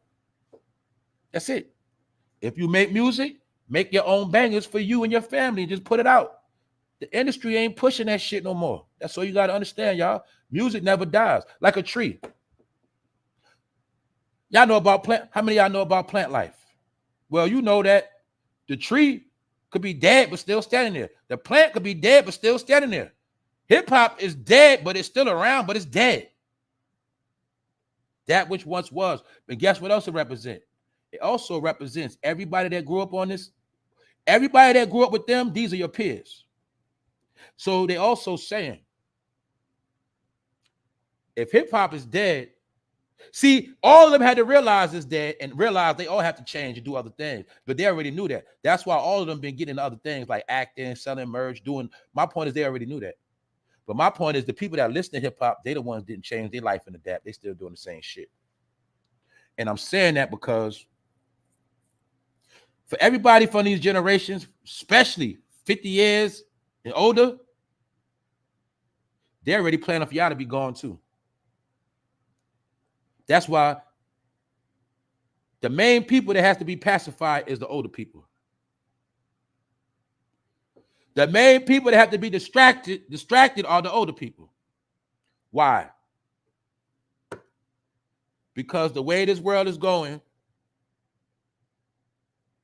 they got to get the older people out the way. All you got to do is check anything in history. Whenever it was a warfare, whenever it was something major going on, they always had to take the old people out first. You should already know that. The older people and the men. But Flavor Flav represented the Grim Reaper that came at the end of the show and closed the deal. Father Time has shut the clock on hip-hop music. All right? It will never be the same again. That's what they did, a big farewell. LL know that. Busta Rhymes know that. But the people don't know that. So anyway, y'all, let's continue on because I got some more. Back to the hip-hop mayor of New York City. I saw this yesterday. A lot of y'all was sending me this damn video. Now, we know that New York City in America has an immigration problem. They've been shipping the immigrants in the country. No, that's a lie. The immigrants have been coming in the country on their own, going to certain states where buses have been waiting for them. They get on these buses and they've been shipping them all over America. They've been doing that shit for almost a year now, which means it is a mass influx of a population that's here that's not supposed to be here. At the same time, they're in the cut hiding, and they are hiding them, taking care of them, paying them, setting them straight. And meanwhile, other people are losing it all. So the other day, being that a lot of heat got drawn on the mayor of New York. Why? Because he was part of the program of paying $500 million, $500 a day for the immigrants to stay in lavish hotels in New York. The budget was $1 million a day. And they was doing this shit for a minute until somebody within the group spilled the beans and snitched. He was a whistleblower that was on the inside. He reported the numbers to the public. And ever since he reported the real numbers, Eric Adams been under fire. So therefore, they had to start putting the immigrants out of the hotel. And they have been trying to get them into a camp, calling it a center, something like that. Long story short, it's a goddamn camp. The immigrants do not want to go. Some of them went, some of them don't want to go. So Eric Adams, he allegedly pulled the stunt of sleeping at the center. You know, the camp, the thing I say looked like a FEMA camp. He so-called spent the night there to prove to the immigrants, it's okay. I stayed there. Y'all can stay there too. It's okay. Nothing wrong. Now, mind you, they also got a cruise ship as a facility. But I told you, the migrants ain't stupid. Some of them know if they get on that goddamn ship, somewhere in the middle of the night, that ship might sail somewhere. They might throw all their ass overboard. Or who's to say they not doing a fake out and tell us they're going to put the migrants on there? Who's to say they ain't going to put black people on that ship? What black people? Well, people forget. Before this migrant drama, The mayor of New York was on the street rounding up so-called homeless people. But you got to use your freaking brain. A lot of the homeless people were black people. Then they were so-called rounding up mentally challenged people. A lot of them were so-called black people. What else? We never found out what the fuck they did with them people, did we? When they was rounding up them people, labeled mental, and now you got to remember, you got some people that get a check, they will be considered mentally ill, but ain't nothing really wrong. You get it? You got a lot of people that were homeless, but it wasn't really nothing wrong with them. But Eric Adams rounded up the homeless. He rounded up the mentally ill. The question is, where did they go and where did they put them? So that's why I know the game, in my opinion. See, they could be telling us they're going to put migrants on these ships and in these camps, but the whole time they could have been putting the homeless people in them camps. And those are the people that we ain't going to see no more. Because there's no way in hell you can take all the homeless off the street and then they just disappear. It don't work like that. Where the hell they at? And don't forget, everybody that's mentally ill, disabled, get a government check. So really, those are they really government property too. But the government can save a lot of money if a lot of people that get them checks end up missing, right? Anyway, you should already notice the mayor of Finesse. It's the same mayor that was friends with that dirty Pastor Whitehead. Do you see this man trying to act like he a homeless bum? My point is this: why he going so hard? Why are you going so hard to prove that the camp is legit? Why are you trying to prove so hard that that boat is legit, Mayor? Because you might know that when them people get on that boat gonna sail off somewhere.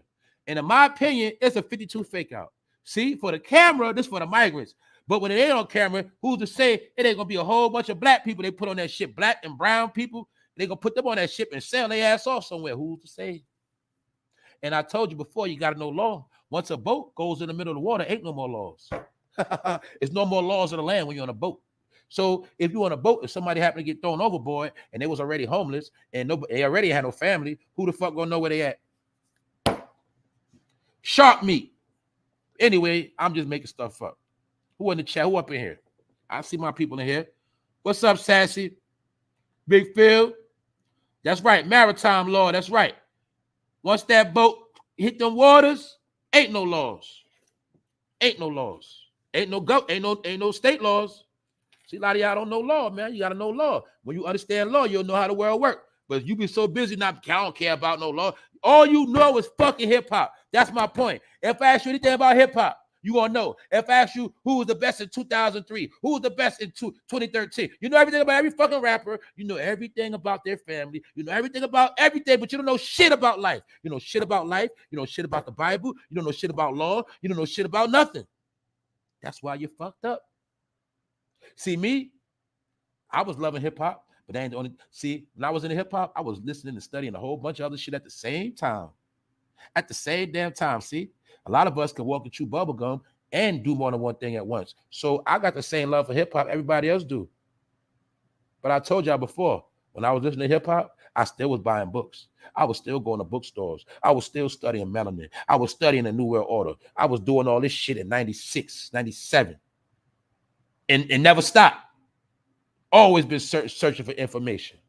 While I've been a hip-hopper, and I've been a hypocrite too. Meaning I knew the truth, but I still was doing shit in hip-hop. Still wilding out. But I always knew what time it was.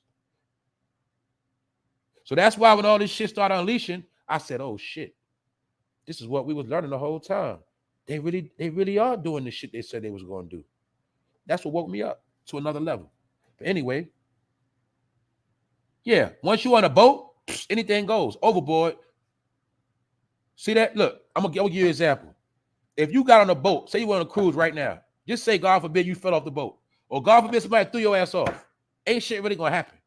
They're just gonna say, oh, they fell off the water. That's it. Nobody's going to jail. Let's move on to something I already told y'all and showed you. Now look. Remember I did a story on her about a year ago? Instagram model, Mary Magdalene. Her 38J breast implant burst. Let me give y'all an update on this. I broke the story on this woman with these super Brazilian butt lift, these super implants. And I showed you how she was making a mockery of Jesus and a mockery of Christianity in her photo shoot. Right after that, her butt started deflating. It became infected. But now, after that, her breasts are acting up. To show y'all that when you play with certain things come back on you. Mary Mag, I told y'all all the names. She should have never chose that name. But now, like I showed y'all, remember I showed y'all this before? What's on her hat? I love Jesus. And I told you, her name is Mary Magdalene. Name Mary Magdalene. You got to know Mary Magdalene represented in the scripture. Yeah, I know who Jesus represented in the scripture. But then you'll see she's a freaking whore. So what does that mean? She was making a mockery the whole time. Blasphemy. So what does that mean? Well, I told you, it don't matter what you believe in. When you play with certain spirits, certain things transpire. She was playing with Christianity. She was playing with the Bible. She was playing with the word, G, whatever you want to call it. But now her ass is suffering. Instagram model Mary Magdalene, her fucking breast burst. Did I not tell you one day all that shit is going to start malfunctioning in these people's body? Because you don't know how your body is programmed on a certain frequency. When you put foreign objects into that frequency, things will start happening. It might not happen now. It might not happen next year, but it's going to happen. It's going to happen. See? So I told y'all, the biggest trick in the world they played was to get majority of the women on the planet to get implants. Why? Maybe they have got an idea that most of the women with implants will not make it to be senior citizens. They ain't gonna make it. And before they do, guess what they're gonna have to do? They're gonna take all that shit out their body. So just think now, y'all. Okay, let's look at how all the doctors got paid of all the women get implants. Well, common sense gonna tell you within the next decade or decades, these same doctors are gonna get paid for what? Having to remove the implants. So that whole implant game is a market for doctors to get more money. And that's what it's been. Who's the number one people that have been getting body jobs? Is it black or white? Who was the first you seen getting a body job? Was it black or white? But see, who is the biggest followers on the planet? When they see, ever since Pamela Anderson Lee got surgery, the white girl that influenced Little Kim did it. And then Little Kim brought it to the black community. It wasn't just her. I'm just saying. Implant is a lie you have to keep going to the day you die. You see that rhyme? Implant is a lie you got to keep going to the day you die. And even when you get it taken out, you got to still go back to the doctor, which means the doctor get paid. You got to get pain pills. You got to get medication. It's a marketing industry, but this is what they ain't going to tell you. One day, that shit going to self-destruct in your body. One day, your body is not going to be strong to sustain itself with them implants in your body. It's called nature. So a lot of these women that got the surgery, they're not even guaranteed to make it to see the next. You get it? They're not guaranteed to make it to see their grandkids get old. I'll just say it at that. It was a trick. Remember I broke down mutilation? I broke down doing certain things to your body. But you'll see some people made sure they go out their way because it became a fad. And I broke down these fads came from white people. These fads came from rock and roll. Meaning our people did do a lot of this stuff first, like tattoos, yes, piercings, yes. Our ancestors, people that did do it under different nations. But my point is, you didn't start doing it till white people started doing it. And you started following. Let's be honest. Let's be fucking honest. Stop being fucking hypocrites, all right? Stop talking this righteous talk, God talk, but you still follow all the ways of the devil, period. You're hypocrites. One day we're going to look at what is written about hypocrites. And when you're a hypocrite, you're only lying to yourself. Like Black China. See what surgery did to her? She's not old. Look at her. Does she not have to keep this going to the day she died? Her face already looking like a 60-year-old woman. Got to wear a lot of makeup every day. Every day of your life, you got to put on pounds of makeup because they destroyed themselves. And once you destroy yourself, you can't get another body back. Now, can you? Can you? The Most High gave you the temple and you destroyed the temple. So what happens to the temple? Eventually, the temple collapses. Just wanted to show y'all, man. What was Black China? How did she get in the game? What is her claim to fame? Did y'all forget? Hanging around the Kardashians. She was the token black girlfriend. And she did everything they did. But my point is, look at her now. I'm not trying to diss. I'm just being honest. I'm showing y'all, man. The days of being a follower is over. You've been following. Now they leading y'all sheep to that slaughterhouse. Now I got to talk about this before I get out of here. This is a black farmer that was terrorized.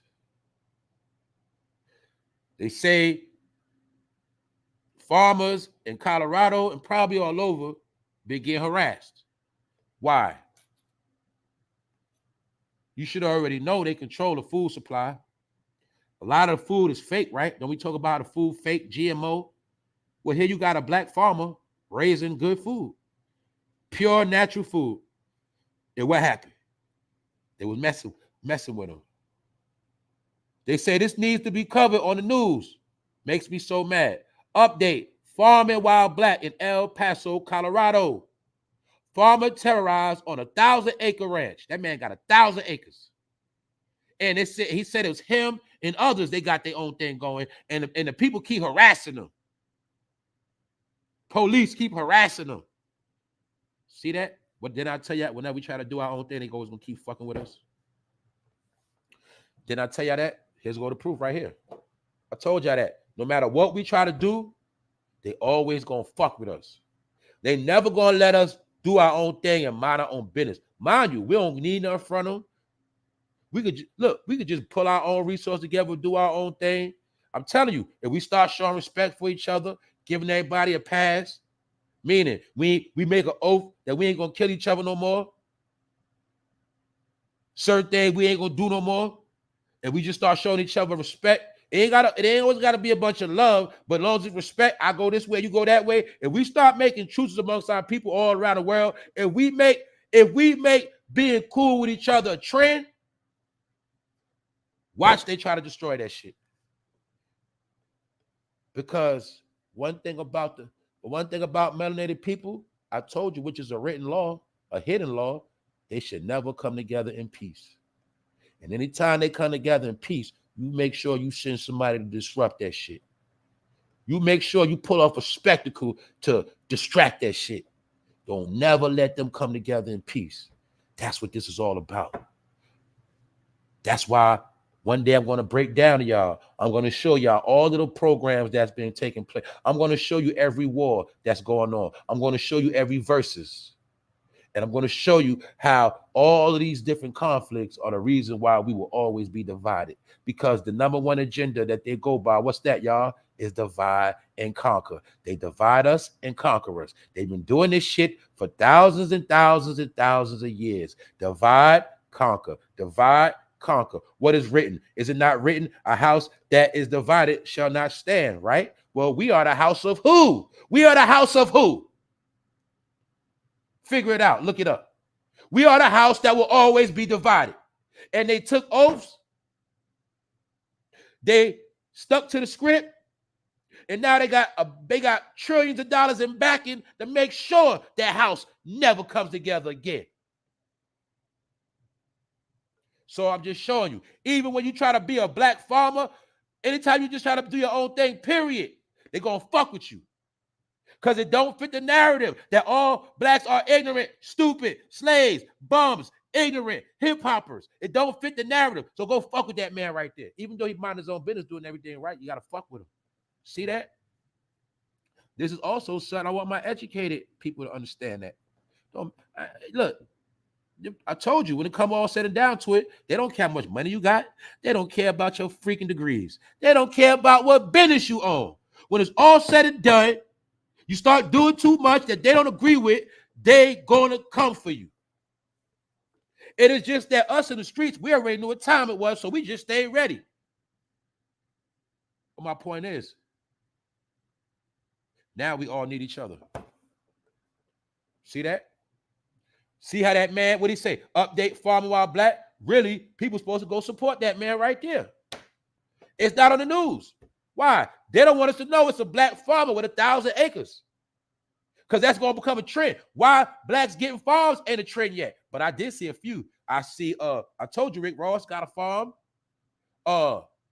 Gilbert Arenas used to be a basketball player. He raising cattle. Some of the smart ones are raising their own food. They got their own farms. That's what we need to make trendy, not buying Ferraris and Lambos. We need that land to start trending. Them farms to start trending. Why? So shit, when we want to take a trip somewhere, we can go somewhere and get our own good food off a good farm somewhere and bring it back home. You see, we got to take, it's another level now.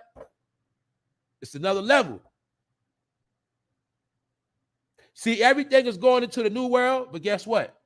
The smart ones will know, even in the new world, you still got to sustain with things from the old world. Basic principles, morals, and things that you're supposed to be doing. Meaning, all of us who are in tune with the proper knowledge that was installed in our DNA from kids to now, we are the ones that know how to survive all of this. We are the ones that are going to make it through all of this. Don't matter, because we got the juice. See, the ones that went to sleep, they out of here. The ones on the rise, the come up, the ones coming up, they don't know the game. But many of us we do know. So the ones that know, we had the power. But at the same time, we the ones got power. We the ones that's a threat. So when you see a black man doing his own farming, to them, he trying to be too smart. He doing too much. Let us go down there and fuck with him. That's what they do. Remember I showed y'all the scripture where it was written? When anytime the children come together, go mess with them. It is becoming too many of them. That's what Pharaoh said in Egypt when he see the Hebrew Israelites doing too much, becoming prosperous, growing their own food, congregating, being happy, doing too much. Pharaoh said that's a problem. They doing too much. They having all these kids. They got their own land. Let us go down there and fuck with them. They still do it to this day. Now y'all see why we never gonna get along? Because that's the plan, not to let us get along. And anytime they think they're gonna send an agent. They're gonna send an agent. Who's the agent gonna be? It's gonna be a nigga that look just like you. That's how it works. All right. Shout out to y'all. I see y'all cooking in the chat. Let's go back to the top of the top. Then we're going to get up out of here. Now, look.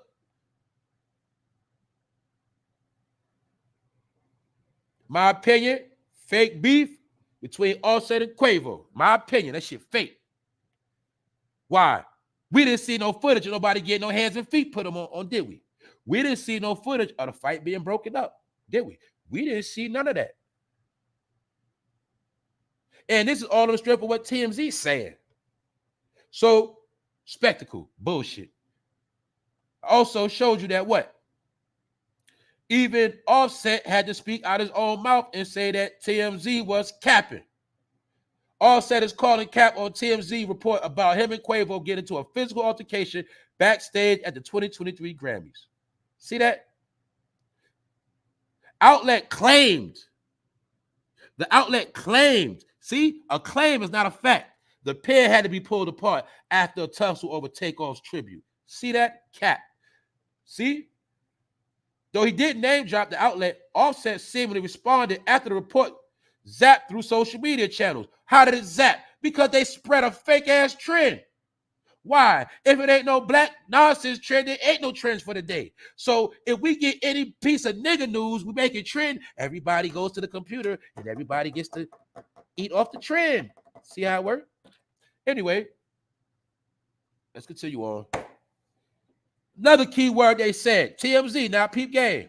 We're told the Grammys had asked Offset to be a part of the tribute. See, we're told. Who told you that? See, anybody can make up some shit and say we was told. It's a lie. Bullshit. They making up shit.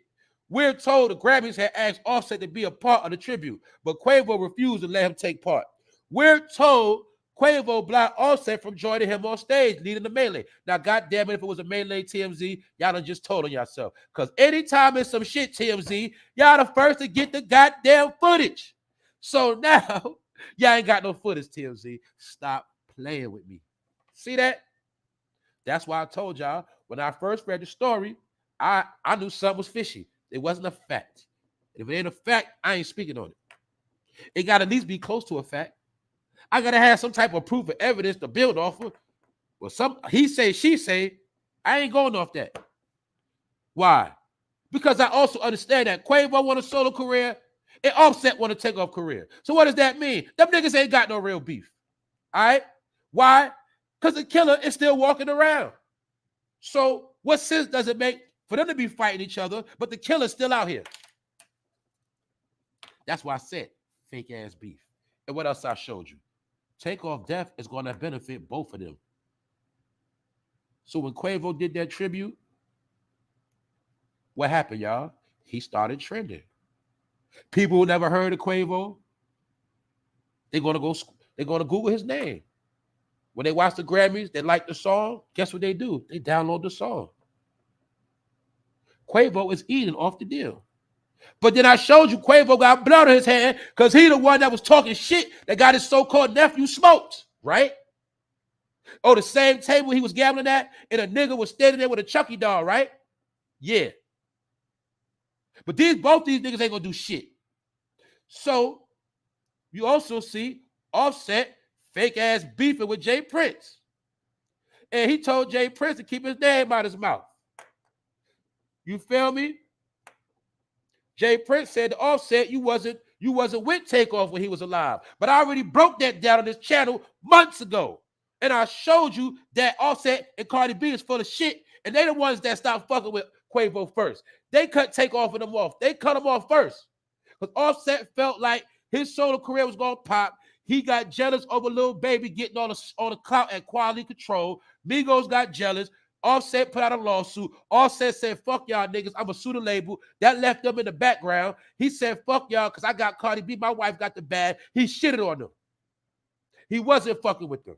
So JPRINCE, you're right about that. But then again, JPRINCE, you also knew that before Quavo and Takeoff pulled up at your event, allegedly, because JPRINCE was the leader of the campaign of, you come to Houston, you got to check in. Remember? It's just that he played the background. His kid, he let his kids handle that. Either way, somebody got killed on your watch, JPRINCE. So we ain't saying you had nothing to do with it, but you're supposed to be the gangster to handle that shit after the fact. You didn't do that because the killer walking around. I wonder who bonded this man out for $1 million. Man, oh man, they playing the game. Y'all told you. Why? Because they're rappers. And yeah, Quavo gonna talk shit. Offset gonna talk shit, right? JPRINCE gonna talk shit, but ain't none of them gonna do shit. And Takeoff is still in the ground.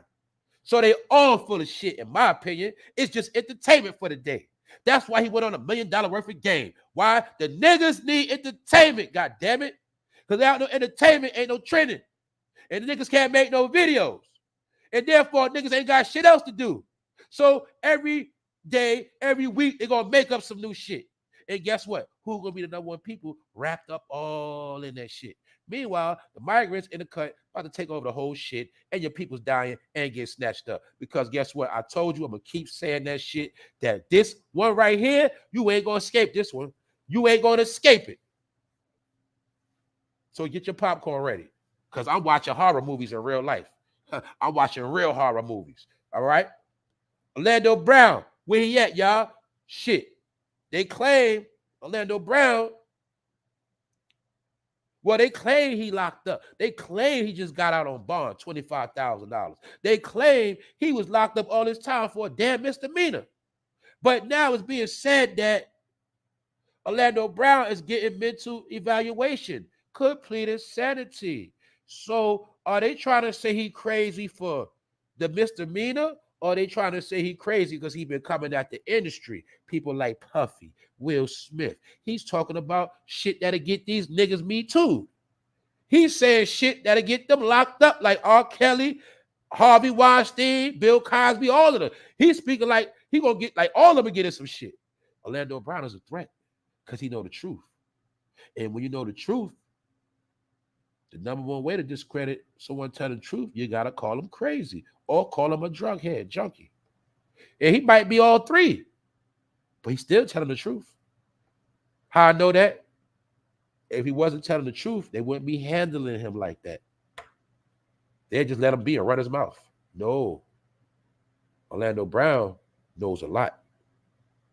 That's why when you see him again, I told you earlier, my opinion, when we see Orlando Brown again, he ain't going to be the same. Either he going to be scared to talk again, either he going to be more weirder, or his brain, like I said, his brain going to be scrambled. That ain't going to be him.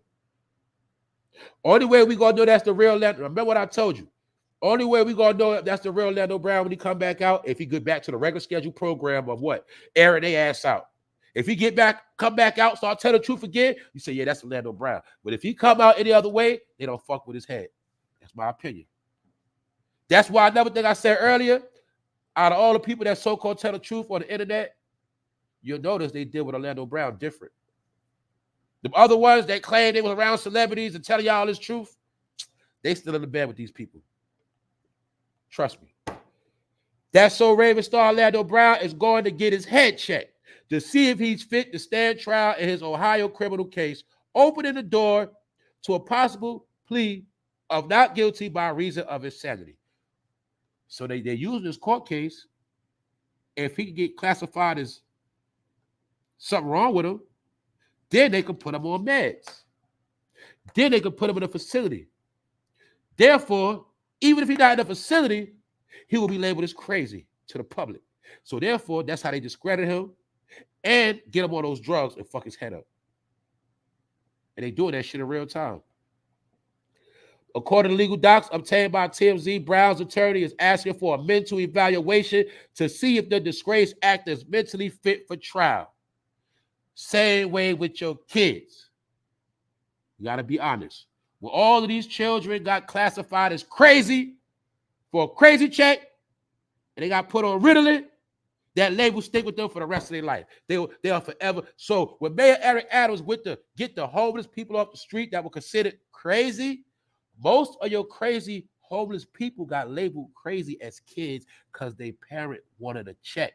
The parent got the check, but when the child got older, they were labeled crazy forever. And a lot of them ended up homeless in jail. Half of the dudes in jail, if you ask them, most of the dudes in jail for murder, all type of horrific crimes, if you ask them, you will find out most of them was on Ritalin. Most of them got labeled as crazy as kids. This is how the parents screwed up the kids. What? Some kids were perfectly sane. There's nothing wrong with them. But that mama wanted that check and got the kid labeled as crazy. And they got put on drugs that fucked their head up forever. Some of these kids got older, got hooked on dope, heroin. Because they say Ritalin is synthetic heroin. That's why when the kid get on Ritalin, allegedly, they be nodding out, spaced out, like a dope head. And it all starts from the school system. You get it? Half of the people that got considered crazy really wasn't crazy. But once you get on those meds, you do become crazy because it fuck with your head. And we got to remember, it was a lot of black mothers that promoted this shit. I'm going to be honest with you. So all you was getting them crazy checks, pardon me, all of y'all that was getting y'all kids classified as crazy in the 90s, 30 years later, you got grown-ups. That's not all in their mind. And these people went on to have kids and all that shit. See that? This happens to kids in foster care often. That's right. Every kid in foster care got to be on some type. There you go. Got to put them on those meds. Then you're going to start people getting foster care, social service, church. You'll start seeing the network, how it all works. It's a network. This happened to kids in foster care often. Medicated or disabled kids means more funds due to added challenges. That's right. Money grab. It all been a money grab. Why? When you get a kid that's a foster child, that's a check. Then they on medication, that's a check. And many black people was doing that shit. I'm going to be real. I know for a fact. And guess what they did, y'all? they got generations upon generations labeled as crazy on paper. So when they keep telling us that the black community has high levels of mental health, they know what they're talking about. They got the numbers, y'all, because they understood 30 years ago, half of our generation was labeled as crazy. It got older, and now they got kids and families. But they ain't got it all upstairs, y'all. I'm telling y'all this shit.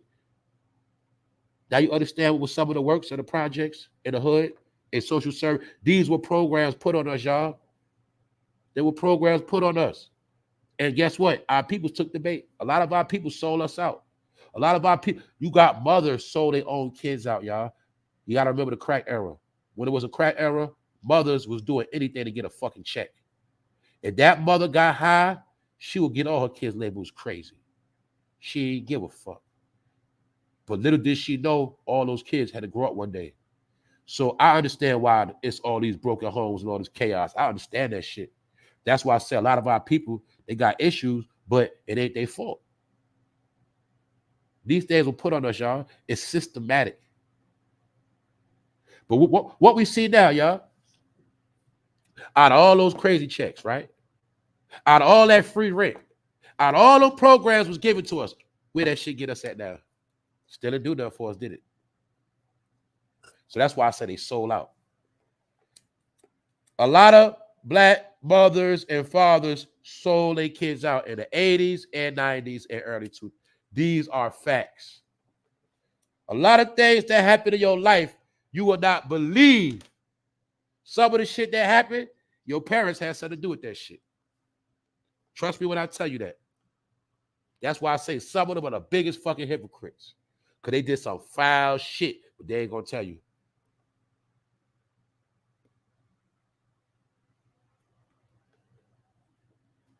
Salute everybody. I see y'all. But Orlando Brown, he going to get labeled as crazy now, probably, y'all. So Orlando Brown ain't going to be the same. Now, you got people out here faking crazy and faking. What's the same thing they always say? Man, they try to kill me. They try to kill me. Ain't shit happened to you yet, nigga. They didn't even come snatch you up and put bogus charges on you. See, the first thing they do is put some bogus charges on you. Then after that, you don't listen. Then they'll come. Then they might take you out after that. But you niggas, I ain't even never see you get no bogus charges put on you. You're lying. You with the shits. Some of y'all online telling the truth are control opposition. You're paid to do what you do. So you ain't fooling me. I also showed y'all Chris Brown was running his mouth because he was mad he didn't get an award. He was talking shit about Robert. This Robert right here, y'all.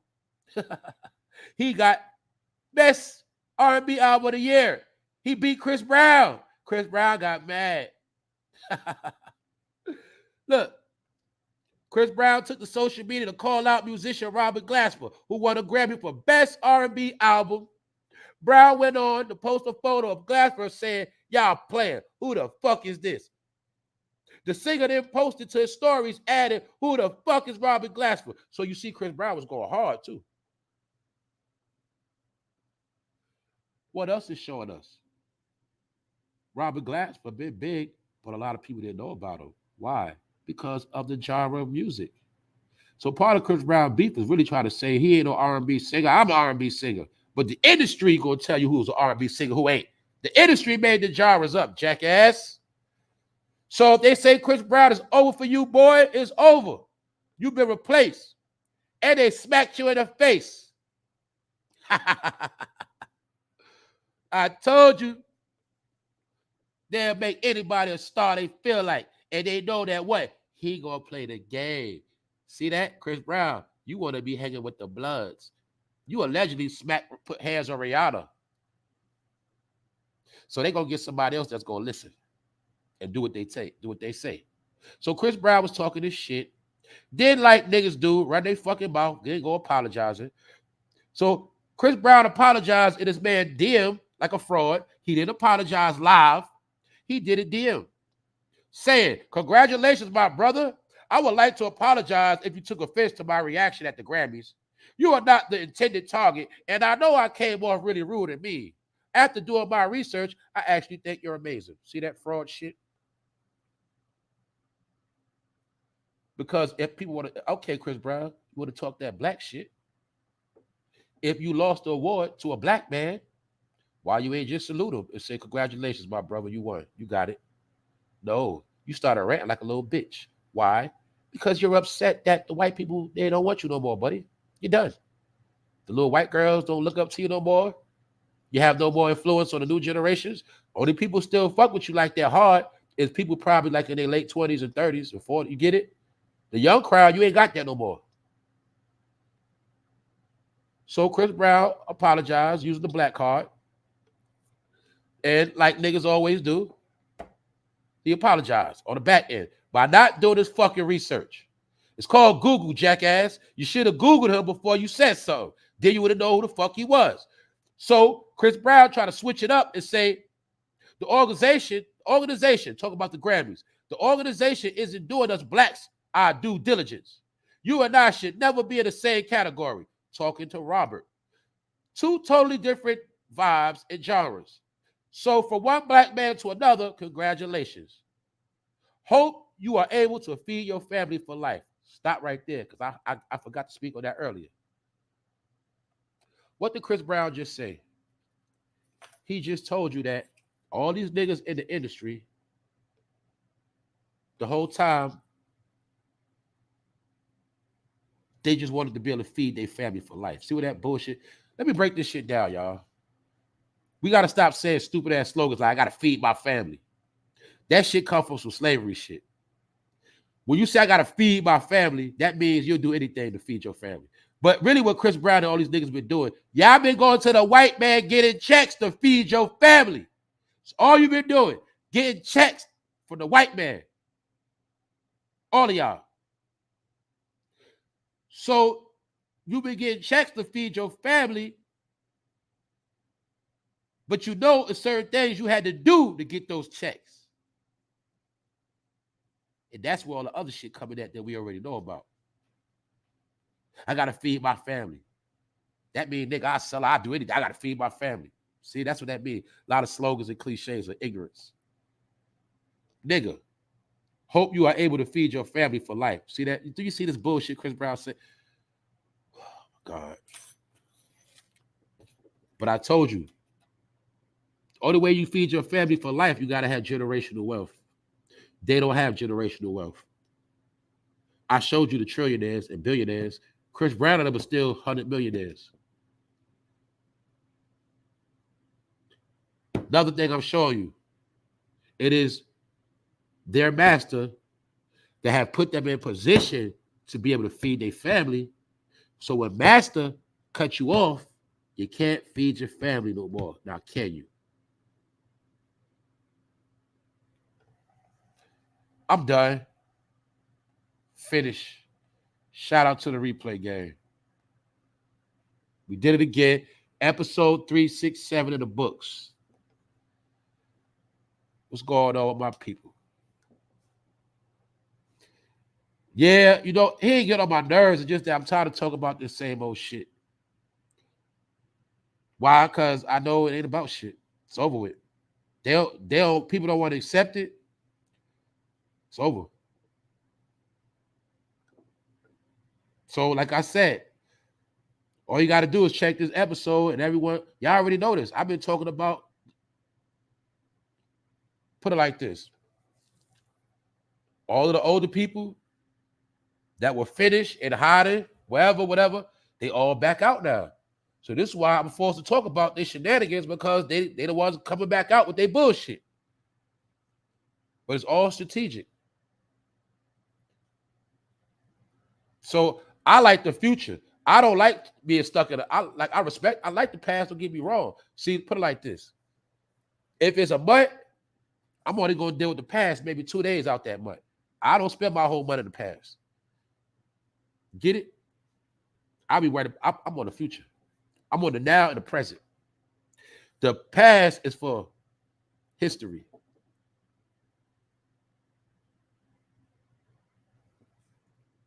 Anyway, also I asked the question, was blacks becoming history? Then I showed you we are. Hip hop is becoming history. I already told you got hijacked. I already told you blacks being pushed out. And the other day was the funeral service to solidify the deal of hip hop being over. It ain't no coincidence all this shit happened at the same time. That's right. Stop buying all the frivolous stuff and make the right investments, and they can feed their families for life. Thank you. Why none of these entertainers started a big franchise? Okay, you got McDonald's, Burger King. I'm just giving you an example. Chris Brown Burgers. Why he ain't make his own thing? Get it? I'm just giving you baby examples. Simple shit. Why did they make their own household names that will make them billionaires? Because they stupid, that's why. You got to remember something. A hoe only knows how to be pimp. A hoe don't know how to sell her own ass to stack her own money. Same thing with these entertainers. They know how to be told what to do and giving money, but they don't know how to do their own thing. Because all of them are fucking followers. All of them have bosses and leaders. It's the people who cut their check. So if anybody that made it didn't evolve their business, didn't create alternative brands. Let's speak on the rapper Chameleon. We know he had that one-hit wonder, trying to catch me riding dirty. He invested into tech over 10 years ago. He is fucking rich now. He don't give a fuck about rap because he was smart. But before, they thought he fell off. Because you got to remember, when you're not in their circles no more, they try to say, oh, he fell off. But, nigga, I don't got to be at y'all parties. If I invested all my money in the right shit, nigga, I got more money than y'all niggas. I don't need the fame. That's how it works. But when you chase that fame, you gonna always get the fame, but you never gonna get the money you're supposed to have. That's why all of them are mad right now. That's all I'm saying. What I'm saying is this too, y'all. All our problems, we already got our own answers. We got the answers. The thing is, we just got to put the shit together. Then we going to see that what? It's really simple. But when the people is broken and stiff-necked, hard-headed, set in their ways, and brainwashed, this shit is hard, ain't it? I'll give you another example. I was thinking about this shit yesterday. How you going to stack your money when every time you turn around, they always try to sell you some shit? You ain't noticed that? Remember, it was a time when you just bought shit because you felt like it. You bought shit because you needed it. You bought shit because you wanted it. But my point is, you ain't had as much shit shoved down your fucking throat. Every time you turn around, somebody trying to sell you something. You ain't figured that out yet? Somebody always trying to sell us something. Why? Because they sat and told you that the black people are the number one consumers of the planet. They say 1,000 times they told us the same shit. What they tell us, y'all? They say the dollar only circulates one time in the black community. What do they mean? They was basically telling us that as long as you sell them something, they go buy that shit. Part of the number one thing to our sickness is stop supporting every fucking body. Stop buying every goddamn thing. Stop following. Buy something because you like it. Buy something because you want it. Buy something because it's something you want to do. But don't keep doing shit because they want you to do it. That's what you keep fucking up at. And the number one thing you got to do is also be conscious of who you spend your money with. That is very important too. Who you spending your money with. How you spending your money with them. Anything they sell, we buy the shit. If woman was getting their hair done for $100 last year, if this year they say the best hairstyle is $600, guess who's going to pay the $600? If the Jordans that dropped was only $150 when they came out, now they $300-400, and they know you're gonna buy it, what the fuck you think they're gonna do? Keep selling you Jordans for $400, keep bringing them out in different colors, you're gonna keep doing the same shit. And Michael Jordan told you he don't give a fuck up, but you're gonna still keep buying them. Hypocrites. Told you that. We indulge in our own fuckery, man. Now you see why I don't blame the white man for every fucking thing? Because the white man don't put guns to your head. You hate the white man, but you love his world. Which one is it? You hate him, you don't like him, but you love his world. You love his Hollywood entertainment game. You love all the merch he put on the shelf. You love him to death. But when that black man tried to do his own thing and say, fuck they merch, I'm doing my own, man, fuck y'all. What happened? He got jacked up. Told you, man. We pay for our own destruction. What they say? I'm going to give you another cliche. You could bring a horse to water, but you can't make him drink. Well, that's us. See that? They always try to sell us some shit. They always promote us some shit. Well, who the fuck keep indulging in the shit? We do. So who's to blame? The boogeyman? You gonna keep blaming the boogeyman, huh? Just showing y'all, man, we already got the answers. We already got the answers, y'all. Shit ain't hard. But the war's on, and the war's spiritual. So some ain't never gonna see what the fuck going on. They ain't never gonna see this shit. Because your eyes have been taken from you. And your ears are jammed the fuck up. And you're not in tune with the Most High, so your radio station don't fucking work. That's it. Each one teach one. Mine is a terrible thing to waste. That's right. They told us that as a kid. All right, y'all. Salute, y'all. That's right. I'm wearing ponytails again. That's right. This son I said the other day. This is why so-called white woman, put it like this. Let's take a black woman, a white woman. Off the rip, the white woman gonna be able to save more money off the rip. Why? She has to spend hardly no money on hair fashion. Get it?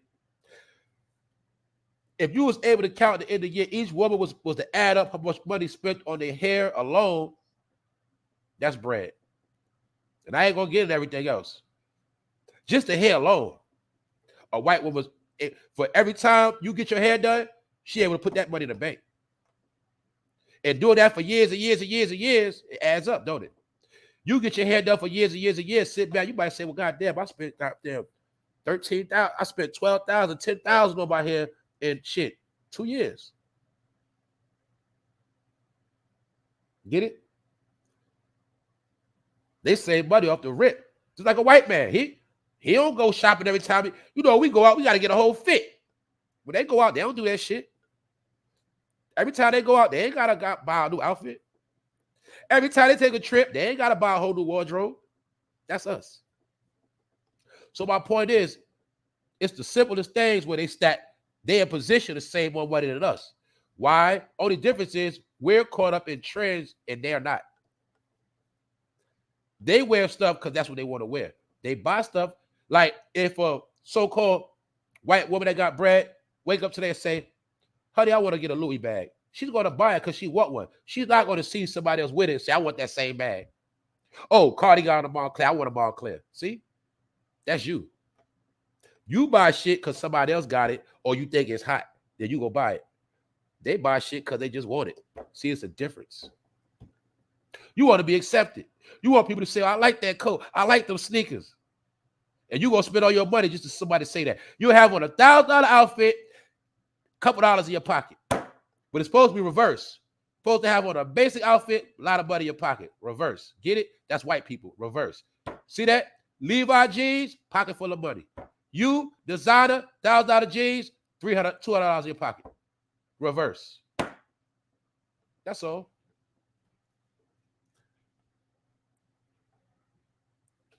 To each his own, though, y'all. I'm about to get out of here. Salute Chris Miller. Salute everybody here. All my people. Y'all know it's nothing but love. What's up, Jamila? We came, we saw, we out of here. One.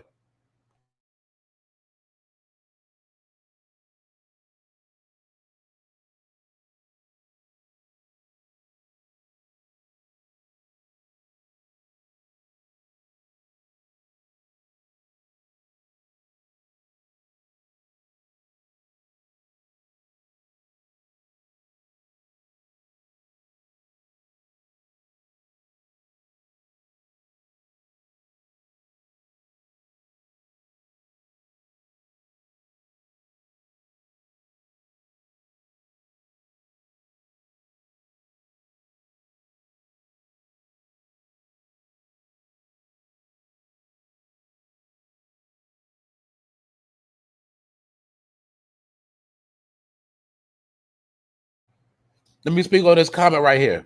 You're right. The white women study outfits. They do. This is my point.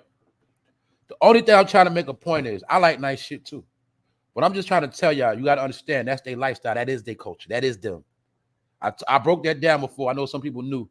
The world of fashion, industry, luxury, all of that. That's their world. That's the world they created for themselves centuries ago. The concept of living a lavish life and the American dream, the big house with the cars in the garage. My wife is so rich. My wife don't have to work. She can wear whatever my point is, they created that fashion world. They did, not us. Our whole thing was being clean and being respectful. It didn't matter what brand we had on. Just being honest. It didn't matter. As long as your clothes was clean and you were clean, that is our lifestyle. Because we understood that we was about our money. We was about our money and about our land. We didn't start chasing designer to like the 70s. But you gotta remember the civil rights, all that before that, we was about our brand. We didn't care about labels and all that shit. We didn't care about Hollywood. We didn't care about nothing they did. Why? It was segregated. They did their own thing, we did our own thing. But when we came together, we started trying to be like them. That's all that happened. So half the cultures we all live in to this day, we just got to understand where it comes from. That's all. That's all I'm saying.